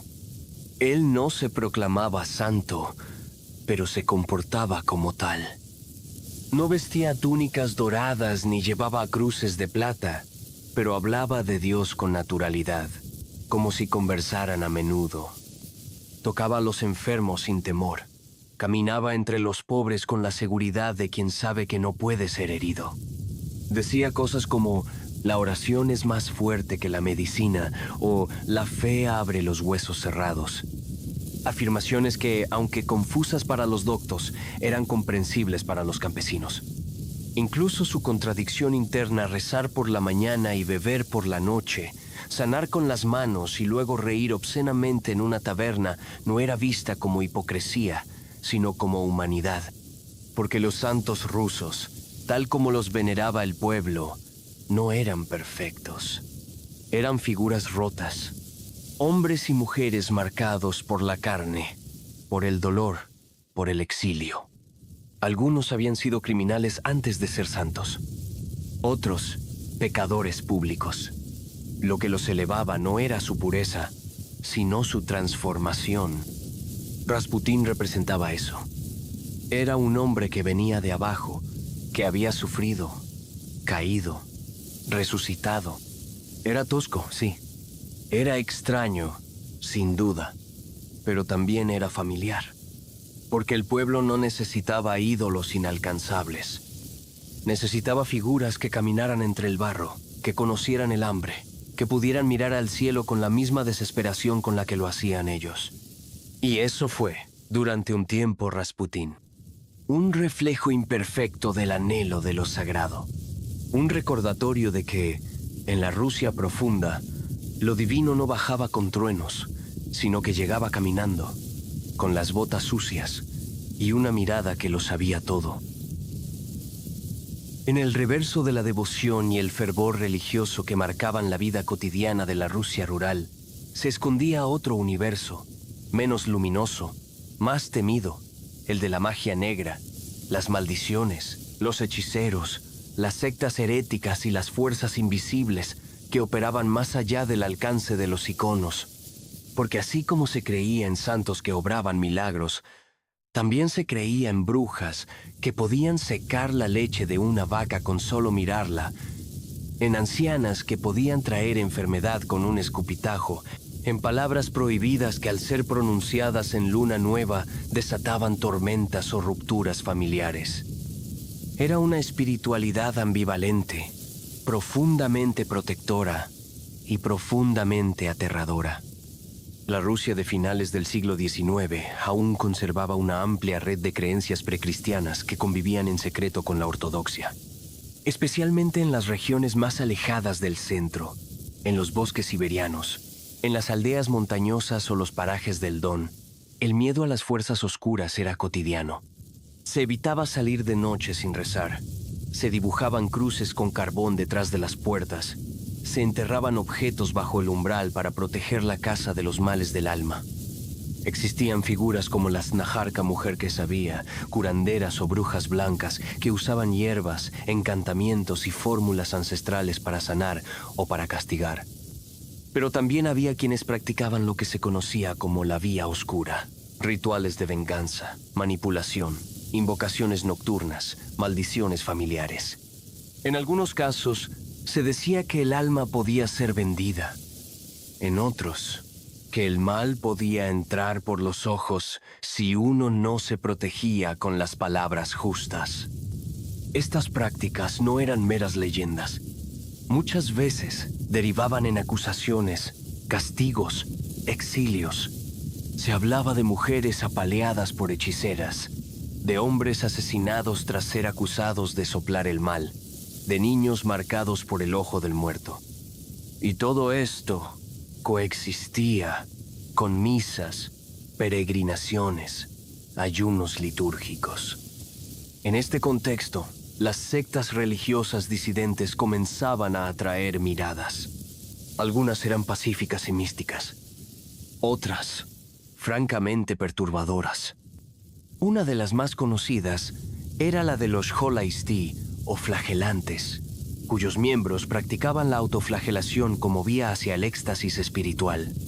Se reunían en secreto, oraban hasta el delirio, se golpeaban el cuerpo con ramas de abedul o con látigos improvisados, y en ocasiones caían en trances donde Dios hablaba a través de ellos.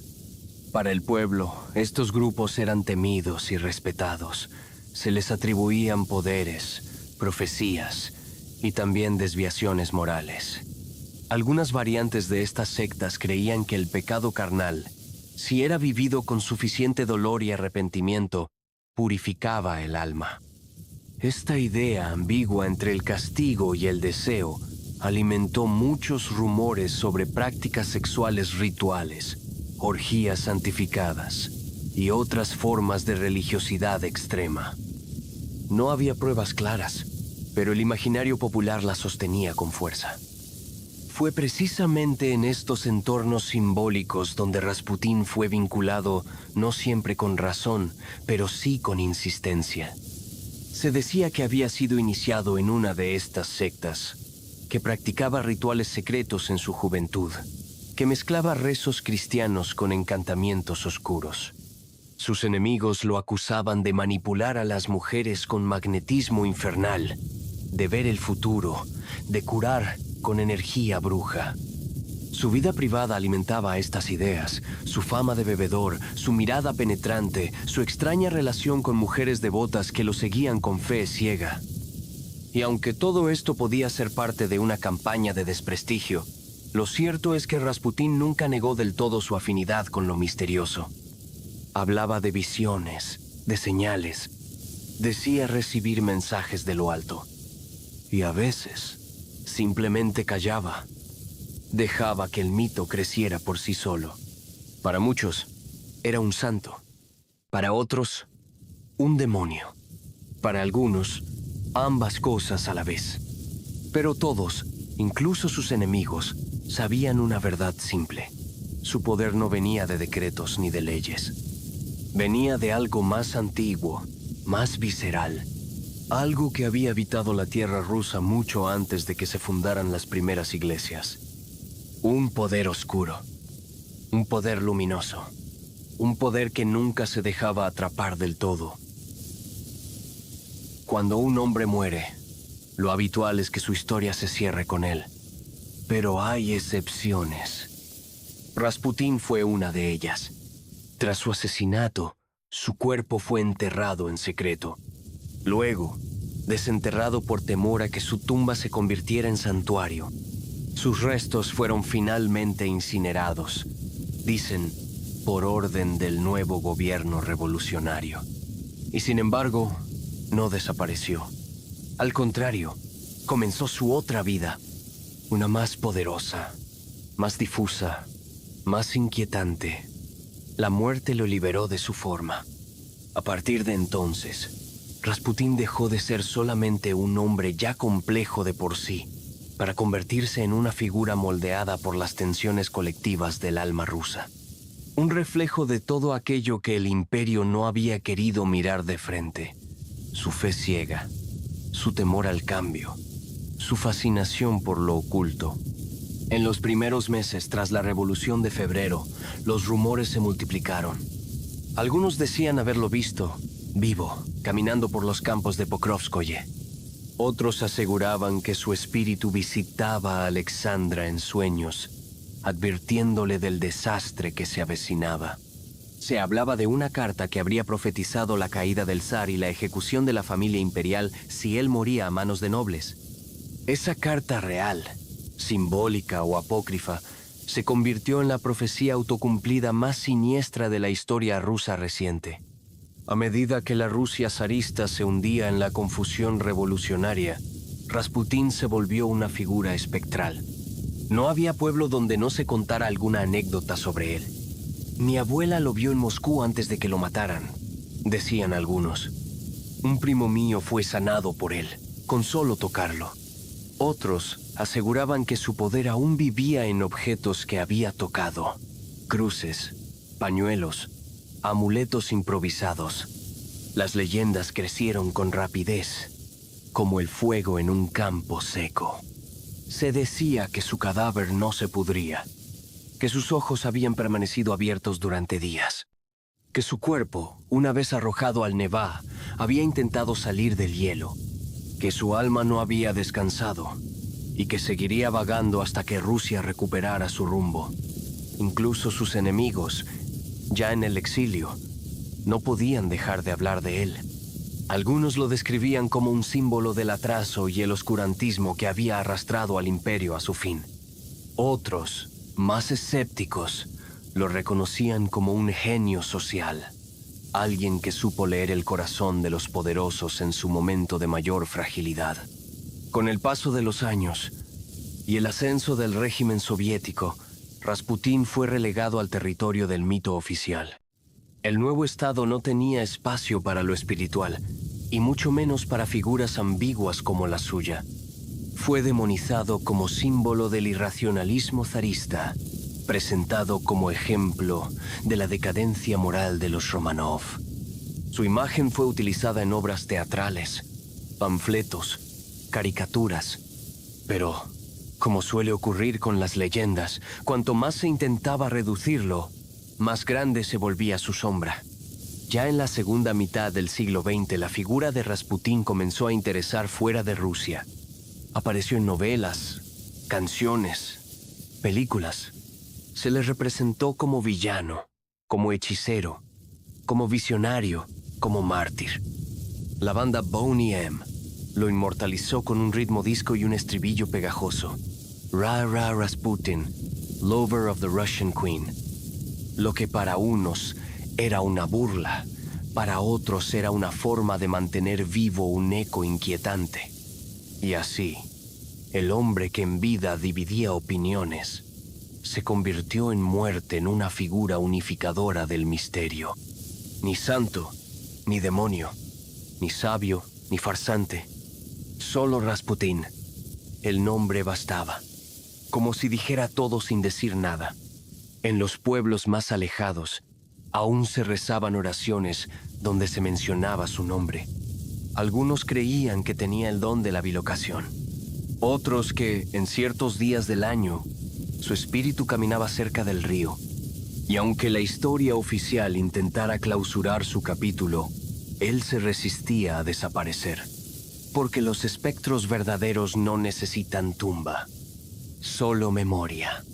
Y en Rusia, tierra de leyendas largas, ninguna historia se cuenta solo una vez. En los años previos a la revolución, mientras los campesinos aún cocían pan con cáscara de papa y los soldados morían en trincheras heladas sin botas ni abrigo suficiente, la alta sociedad rusa danzaba. Literalmente, en salones dorados, bajo candelabros de cristal tallado, se organizaban bailes que parecían sacados de un cuento escrito a espaldas de la historia. Los nobles, los grandes duques, los príncipes, los ministros y sus familias formaban parte de un círculo tan pequeño como distante. Se conocían por nombre, por títulos, por los apodos privados que solo entre ellos usaban. Su mundo giraba en torno a la corte imperial, al calendario litúrgico y social, y a un código de conducta que parecía sacado del siglo anterior, como si la modernidad aún no hubiera cruzado las puertas del Palacio de Invierno. Las damas se vestían con sedas francesas, con bordados encargados a Viena, con joyas heredadas que centelleaban al ritmo de la música. Llevaban abanicos de marfil, pieles importadas, perfumes traídos en vagones especiales desde París. Los hombres, por su parte, vestían uniformes de gala incluso fuera del ejército, con charreteras brillantes, espadas simbólicas, medallas cosidas con esmero. Todo olía a privilegio, a adulación, a antigüedad. En los grandes bailes de invierno, las presentaciones en sociedad de las jóvenes debutantes eran ceremonias milimétricas. Cada gesto contaba, cada palabra tenía un peso específico. Se hablaba en francés, porque el ruso era considerado vulgar en ciertos salones. Se saludaba con fórmulas antiguas. Se brindaba con champán mientras la nieve caía tras los ventanales. Y todo, absolutamente todo, ocurría sin una sola mirada hacia las calles, donde las estufas ya no daban abasto y las colas por el pan comenzaban antes del amanecer. Esta aristocracia no era malvada, pero sí estaba ciega. Su mundo funcionaba como una cápsula de cristal donde las malas noticias llegaban suavizadas y la realidad se filtraba a través de mayordomos bien entrenados. Creían, en muchos casos, que el descontento popular era una exageración, que el zar mantenía el control, que Rusia era demasiado grande para caer. Mientras tanto, los sirvientes pulían la plata en silencio. Las cocineras preparaban banquetes de 5 tiempos para mesas de 20 personas. Los cocheros esperaban durante horas a 20 grados bajo cero para llevar a casa a sus señores. Las lavanderas lavaban encajes bordados con agua helada, y las doncellas dormían 3 horas para estar despiertas antes que la dama a la que servían. El contraste era tan brutal como normalizado. En los palacios de San Petersburgo, las recepciones imperiales seguían su curso. La zarina Alexandra recibía a nobles envueltos en pieles blancas, mientras las habitaciones del palacio estaban cargadas de incienso y silencio. Se servía té en porcelana inglesa, pasteles rellenos de frutas del sur, vino traído desde la región del Cáucaso. Los músicos tocaban valses. Los diplomáticos susurraban en las esquinas. Nadie hablaba en voz alta del hambre, ni de las huelgas, ni de las derrotas militares. Y sin embargo, algo se sentía, como una corriente fría que cruzaba el salón sin mover cortinas. Una sensación de que el suelo temblaba, aunque nadie lo dijera. Aquel mundo, brillante por fuera, estaba lleno de grietas invisibles. Y las élites no sabían que ya no bailaban sobre mármol, sino sobre hielo. Y ese hielo estaba a punto de romperse. El Palacio de Invierno de San Petersburgo era más que una residencia. Era un símbolo. Un espacio que contenía en sus muros el peso del imperio, las intrigas de generaciones, los ecos de banquetes interminables y también los silencios de conspiraciones nunca dichas en voz alta. En sus más de 1000 habitaciones se entretejía la ilusión de eternidad. Pero esa eternidad, hacia comienzos del siglo XX, era ya una fachada desgastada. Imagina caminar por sus corredores en pleno invierno. Afuera, el río Nevá está cubierto por un hielo tan grueso que los niños se atreven a deslizarse sobre él. El aire corta como cuchillo, pero adentro las lámparas de araña iluminan salones inmensos, el calor del carbón se esconde bajo las alfombras y los espejos multiplican los reflejos de candelabros dorados. La corte vive en un clima artificial, en un tiempo detenido. La rutina de la familia imperial era una coreografía estricta. Nicolás II, el zar, se despertaba temprano, desayunaba en silencio con su esposa y luego dedicaba horas a la burocracia del Estado, firmando decretos, leyendo informes, redactando notas con una caligrafía pulcra. Pero más allá de sus gestos solemnes, era un hombre tímido, reservado, incluso inseguro. Quienes lo conocían de cerca lo describían como un padre amoroso, pero también como un gobernante incapaz de imponerse en un imperio que pedía decisiones firmes. La zarina Alexandra, por su parte, vivía en un mundo aún más reducido. Su vida giraba en torno a sus hijos, al cuidado obsesivo de Alexei y a su devoción por Rasputín. Sus hijas, las grandes duquesas Olga, Tatiana, María y Anastasia, crecían en un entorno paradójico, rodeadas de lujos inabarcables, pero educadas en la austeridad moral y espiritual de su madre. Leían, bordaban, tocaban piano, paseaban en jardines cerrados. Su vida era refinada, pero limitada, casi claustrofóbica. La corte, mientras tanto, seguía su propio calendario. Había recepciones imperiales, ceremonias religiosas, desfiles, bailes. Cada evento estaba cuidadosamente organizado. Los nobles viajaban desde provincias lejanas para participar, sabiendo que su presencia, sus vestidos, sus gestos eran observados y juzgados. Se hablaba en francés en los salones, en ruso solo con los sirvientes. Y aunque muchos de esos rituales habían perdido sentido práctico, seguían cumpliéndose con disciplina, como si la repetición pudiera detener el paso del tiempo. Los sirvientes eran el engranaje invisible que mantenía esa maquinaria en marcha. Había decenas de cocineros, lavanderas, jardineros, mozos de cuadra, doncellas, lacayos. Cada uno sabía su lugar, su función, su silencio. La vida de la familia imperial estaba tan regulada que incluso la ropa que se ponían cada mañana había pasado por al menos 10 manos antes de llegar a su armario. Pero esa perfección aparente tenía grietas. Nicolás II, aunque disciplinado, desconfiaba de sus propios ministros. Alexandra era vista con recelo por su origen alemán, en un tiempo donde la guerra con Alemania la convertía en sospechosa a ojos del pueblo. Los bailes se llenaban de murmullos, las cartas se filtraban a la prensa clandestina, los rumores sobre Rasputín crecían como niebla densa. Y mientras todo esto ocurría en los salones del Palacio de Invierno, afuera la vida era otra. Los obreros caminaban horas para llegar a fábricas frías. Las colas de pan eran cada vez más largas. Los campesinos regresaban del frente mutilados, sin compensación, sin voz. El palacio, con sus cortinas pesadas y sus relojes de mármol, parecía flotar sobre un país que ya no lo sostenía. Era un universo dentro de otro, pero uno que comenzaba a resquebrajarse. Porque aunque los candelabros siguieran brillando, el eco de los pasos en los pasillos cada vez sonaba más hueco. Como si, incluso allí, entre dorados y espejos, se supiera que la historia estaba llamando a la puerta, y que no llamaba con suavidad.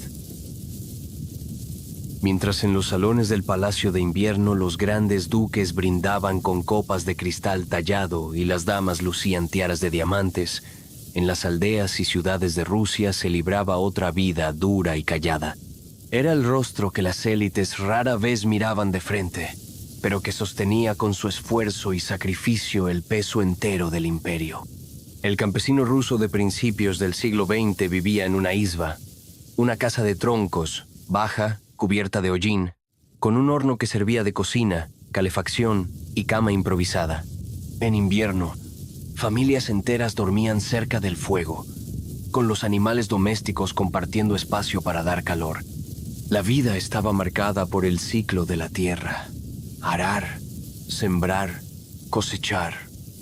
Y entre esas estaciones, largas esperas, hambre en los meses más duros, incertidumbre cuando las lluvias llegaban tarde o el frío se adelantaba. La religión era un refugio constante.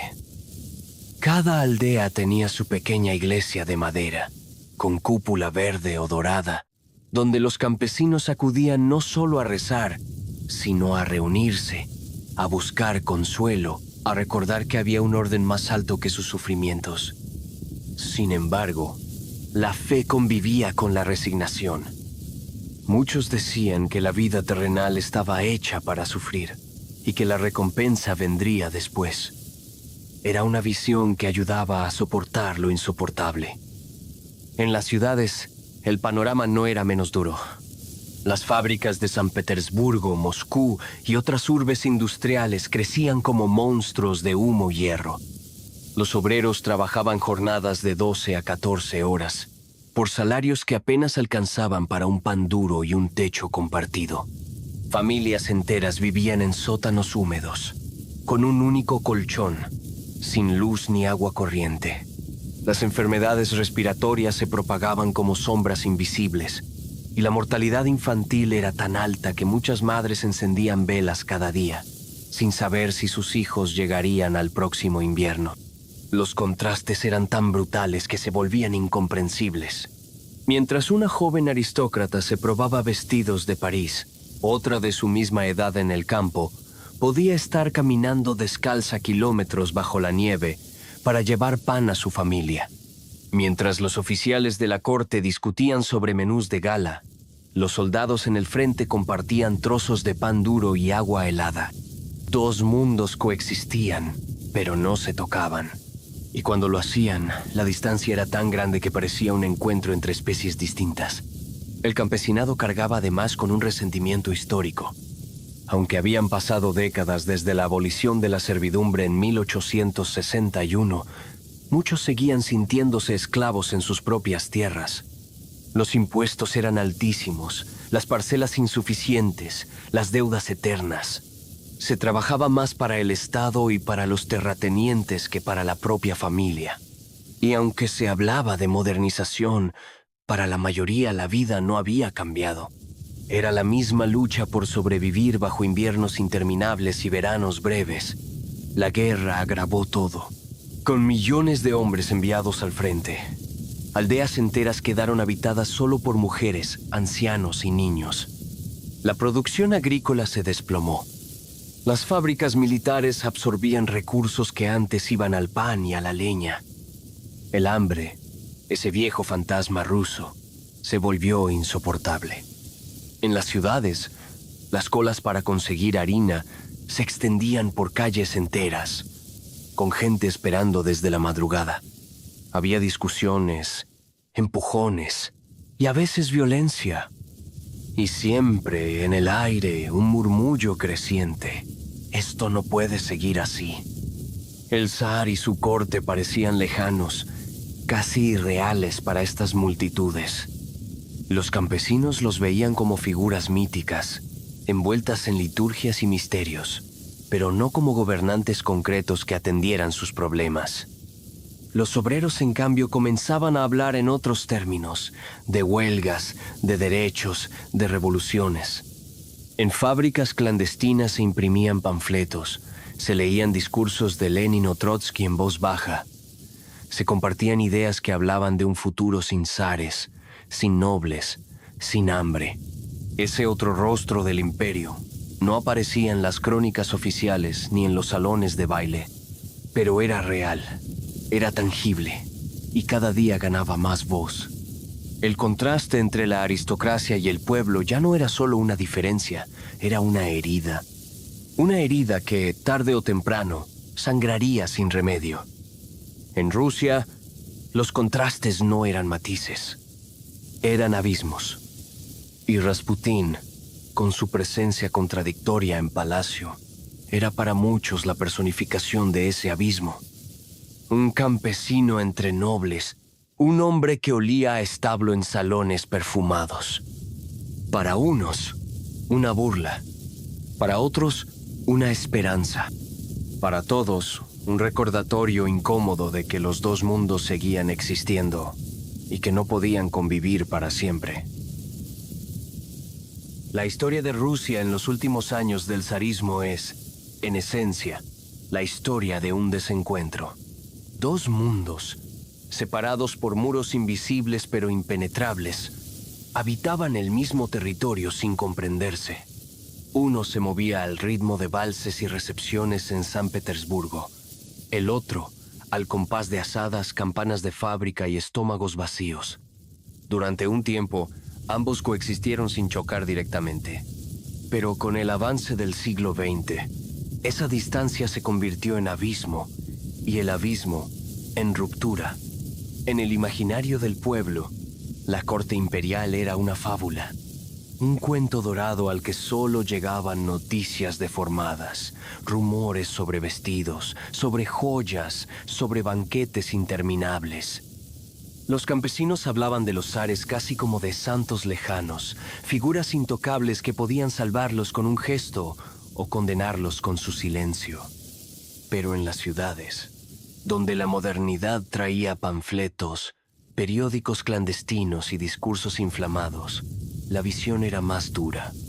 Los nobles eran vistos como parásitos que se alimentaban del esfuerzo ajeno. No eran santos, eran obstáculos.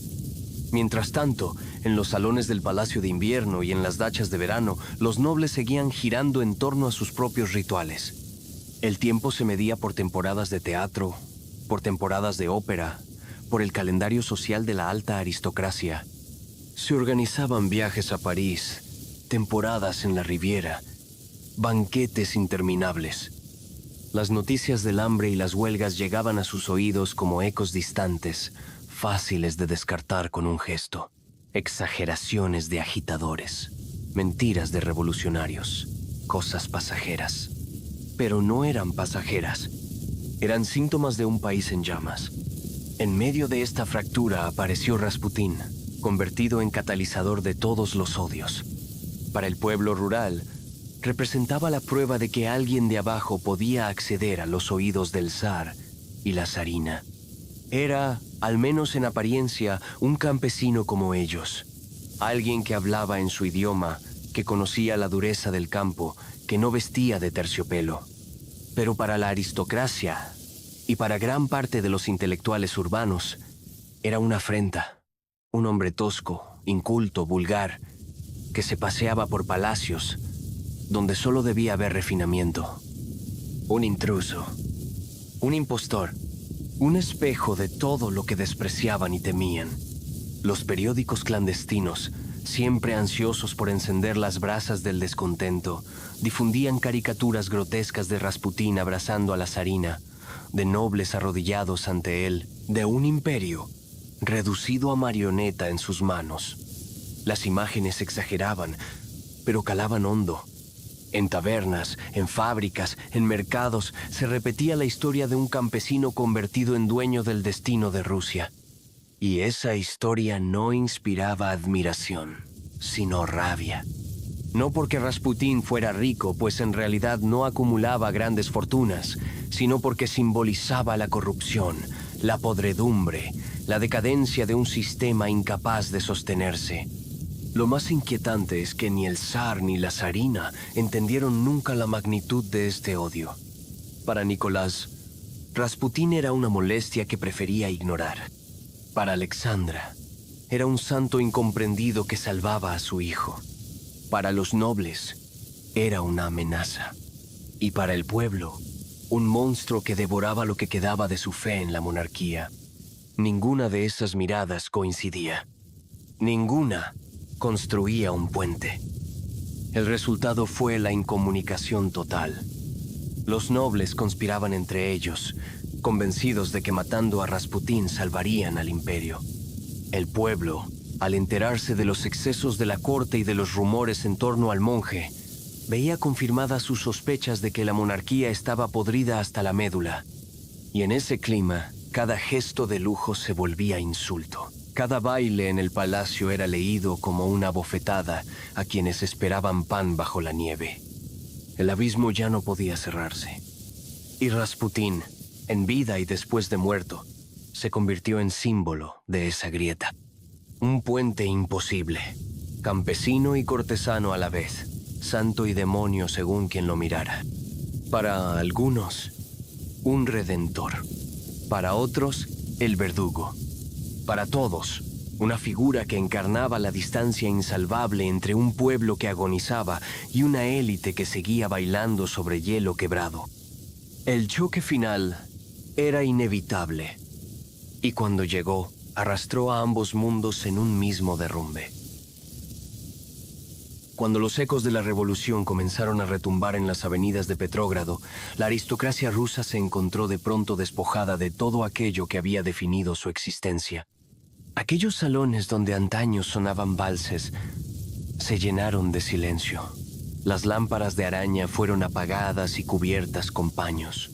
Los retratos de antepasados colgados en paredes de terciopelo parecían observar, con ojos incrédulos, cómo su mundo se desmoronaba. La nobleza rusa no cayó de golpe. Se deshizo poco a poco, como una seda vieja que se descose en las costuras. Primero llegaron las protestas en las calles, que los nobles veían desde las ventanas de sus palacios con una mezcla de desconcierto y desprecio. Después vinieron las huelgas, las manifestaciones, los disturbios que se multiplicaban cada semana. Y de pronto, las mismas calles que habían recorrido en carruajes adornados se volvieron escenarios de furia popular, donde sus apellidos antaño respetados eran pronunciados con odio. Las primeras familias que pudieron huir lo hicieron apresuradamente, cargando baúles con lo que creían esencial: joyas, documentos, ropa, reliquias familiares. Abandonaban mansiones donde generaciones habían vivido, creyendo que regresarían pronto, cuando el desorden pasara. Pero el desorden ya no era temporal, era una transformación irreversible. Otros nobles no tuvieron tanta suerte. Fueron despojados, encarcelados, en algunos casos ejecutados. Sus propiedades pasaron a manos del nuevo gobierno o fueron saqueadas por la multitud. Los jardines fueron pisoteados, los pianos convertidos en leña, las bibliotecas dispersadas como hojas al viento. En muchas casas, lo único que quedó intacto fue la huella de muebles pesados sobre alfombras levantadas, como cicatrices mudas de un pasado borrado. En el exilio, la aristocracia vivió una metamorfosis dolorosa. Familias que habían cenado con cubiertos de plata terminaron sirviendo mesas en cafés de París, lavando ropa en barrios marginales de Berlín, vendiendo las pocas joyas que habían logrado ocultar para pagar el alquiler de habitaciones estrechas. Había condes que ahora eran chóferes, duquesas que daban clases de bordado, príncipes que tocaban violín en estaciones de tren por unas monedas. El contraste era tan abrumador que muchos no lograron resistirlo. Algunos se consumieron en la melancolía, otros en el alcohol. Hubo quienes, incapaces de aceptar la pérdida de su mundo, se aferraron a las memorias de los salones, recreando en departamentos oscuros las veladas de antaño, con velas y copas vacías que simbolizaban una gloria que nunca regresaría. Y sin embargo, la memoria del esplendor no desapareció. En los círculos de exiliados en París, en Londres, en Constantinopla, se seguían contando historias de los bailes imperiales, de las noches interminables en el Palacio de Invierno, de los vestidos resplandecientes y los banquetes de 5 tiempos. Aquellos relatos se convirtieron en mitologías privadas, transmitidas a los hijos y nietos como si fueran cuentos de hadas, cuentos verdaderos pero irrecuperables. Para el pueblo ruso que permaneció en la tierra natal, esa aristocracia caída ya no era real. Sus nombres dejaron de ser títulos de respeto para convertirse en símbolos de opresión pasada. El nuevo régimen se encargó de borrar sus rastros, de ridiculizarlos en la propaganda, de reducirlos a caricaturas grotescas de lujo inútil y decadencia. La memoria del esplendor fue convertida en advertencia. Lo que había sido el pináculo de la élite era ahora presentado como la causa del sufrimiento colectivo. Y en medio de todo esto, Rasputín seguía siendo una sombra, porque para muchos exiliados, su figura simbolizaba el inicio del fin. El campesino convertido en consejero de la zarina, el hombre que había encarnado el escándalo y el descrédito, el signo visible de la grieta que devoró a la monarquía. Lo nombraban con rabia, con desprecio, pero también con un reconocimiento tácito. Había sido más fuerte que ellos. Mientras sus salones se desmoronaban, su mito seguía creciendo. El crepúsculo de la aristocracia no fue solo una pérdida material. Fue un cambio de tiempo. El final de un mundo donde los valses parecían eternos, reemplazados por el sonido áspero de botas marchando en la nieve. Un mundo que desapareció para siempre, dejando tras de sí un eco, una nostalgia y una certeza, que incluso los palacios más brillantes pueden derrumbarse de la noche a la mañana. Cuando el polvo de la revolución se asentó y las banderas rojas comenzaron a ondear en edificios que antes habían lucido los emblemas del zar, el contraste entre los dos mundos que habían coexistido en Rusia no desapareció. Se transformó en memoria, en relato, en advertencia. Lo que había sido distancia social se convirtió en ruina. Lo que había sido lujo se volvió nostalgia. Y lo que había sido miseria permaneció, aunque ahora con otros rostros en el poder, Los palacios, abandonados o convertidos en museos, se volvieron testigos mudos de un pasado que parecía increíble incluso para quienes lo habían vivido. Caminar por los pasillos del Palacio de Invierno tras la Revolución debía ser como atravesar un escenario abandonado. Cortinas raídas, candelabros apagados, salones donde alguna vez sonaron valses, ahora llenos de ecos huecos. El pueblo, que rara vez había tenido acceso a ese mundo, lo recorrió con curiosidad y rabia. Tocaron con las manos las paredes doradas, las alfombras gastadas, los espejos infinitos. Y muchos se preguntaron cómo era posible que hubiera existido tal esplendor junto al hambre que ellos habían soportado. En las aldeas, sin embargo, la vida cambió poco. La revolución prometió redistribución y justicia, pero para el campesino, arar la tierra, plantar semillas y esperar la cosecha siguió siendo la rutina. El zar había caído, los nobles habían huido, pero el frío, el hambre y el esfuerzo permanecían. Las esperanzas de un futuro más justo convivían con la realidad dura de siempre.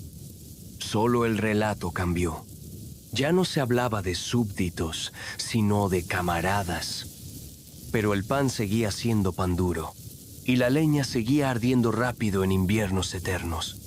En el exilio, la aristocracia se convirtió en un recuerdo vivo de un mundo imposible. Sus descendientes crecieron escuchando relatos de bailes, de uniformes brillantes, de recepciones donde todo estaba medido al detalle. Esos recuerdos se volvieron leyendas privadas, narradas como cuentos antes de dormir.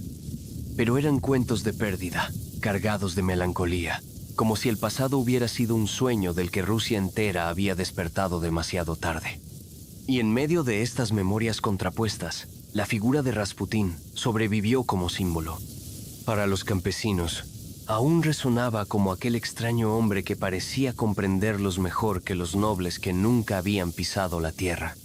Para los exiliados, era el nombre maldito, el campesino que había penetrado en sus salones y encarnado la decadencia del imperio. Para los nuevos gobernantes, era el ejemplo perfecto del atraso zarista, la prueba viviente de que el viejo régimen se había hundido en la superstición y el fanatismo.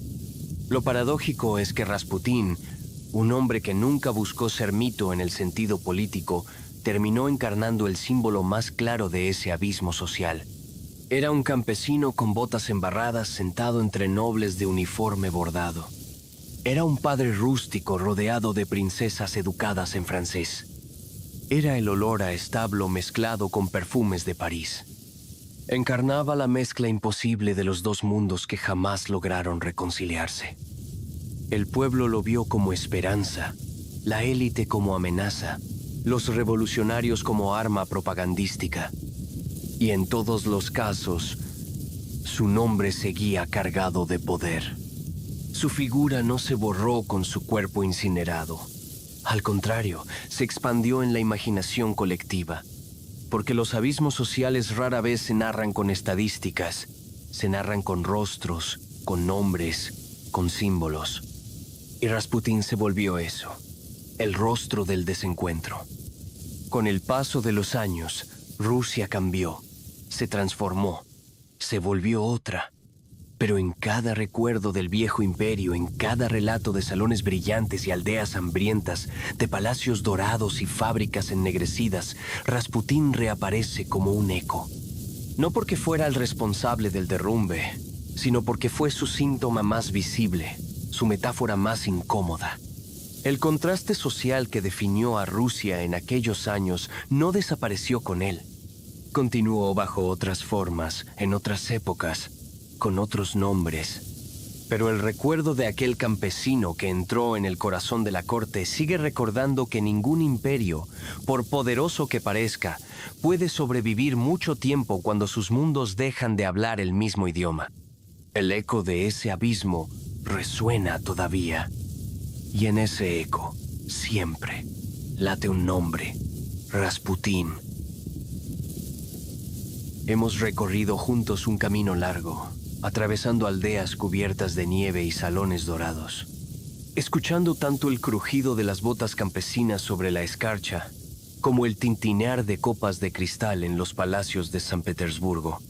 Hemos seguido los pasos de un hombre que, nacido entre establos y oraciones humildes, llegó a convertirse en figura temida, venerada y odiada a partes iguales. Rasputín, su vida, marcada por visiones, contradicciones y rumores, fue más que la historia de un individuo. Fue un espejo en el que toda Rusia se contempló sin querer. En él se reflejaron las esperanzas del campesinado, las ansiedades de la zarina, los odios de la aristocracia y las burlas de la prensa. Rasputín fue, en definitiva, un hilo que unió a mundos irreconciliables y que, al tensarse demasiado, terminó por romperse junto con el imperio que no quiso despertar. Hoy, al mirar atrás, podemos comprender que no fue el azar el que derrumbó la monarquía rusa, sino la suma de contrastes insostenibles, hambre y exceso, silencio y murmullos, devoción y desprecio, y en medio de todo, un hombre convertido en mito. Un mito que aún hoy, más de un siglo después, nos sigue interrogando. Quizá la lección más profunda de esta historia es que ningún sistema, por más sólido que parezca, puede sostenerse si vive de espaldas a su propio pueblo. Ningún palacio puede protegerse del frío de la historia si la mayoría de sus habitantes siente hambre en las calles. Ninguna élite puede danzar eternamente sobre hielo quebradizo sin escuchar el crujido bajo sus pies. Y mientras el tiempo avanza, Rasputín nos sigue recordando que la línea entre lo sagrado y lo profano, entre lo humano y lo legendario, es más delgada de lo que creemos. Que todo imperio puede caer cuando deja de escuchar. Y que los nombres que parecen incómodos en su tiempo pueden convertirse en símbolos inmortales en la memoria colectiva. Amigos, si esta travesía por la Rusia de los zares, entre las luces de palacio y las sombras del pueblo, les ha dejado preguntas, emociones o reflexiones, los invito a que no se las guarden. Compártanlas. Este espacio que hemos construido juntos no es un monólogo, sino un encuentro de almas que desean comprender el pasado para darle sentido al presente.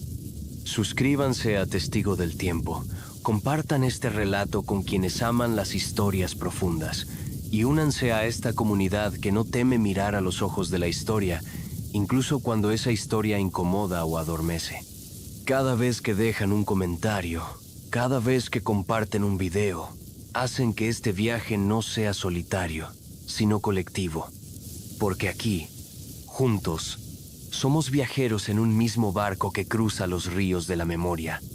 Y cada recuerdo, cada eco, cada susurro del pasado, nos convierte en testigos del tiempo. El imperio ruso ya no está, pero su huella aún late en cada relato, en cada misterio, en cada pregunta. Y Rasputín, con su mirada imposible de olvidar, seguirá recordándonos que la historia nunca duerme del todo, solo espera a que alguien la despierte.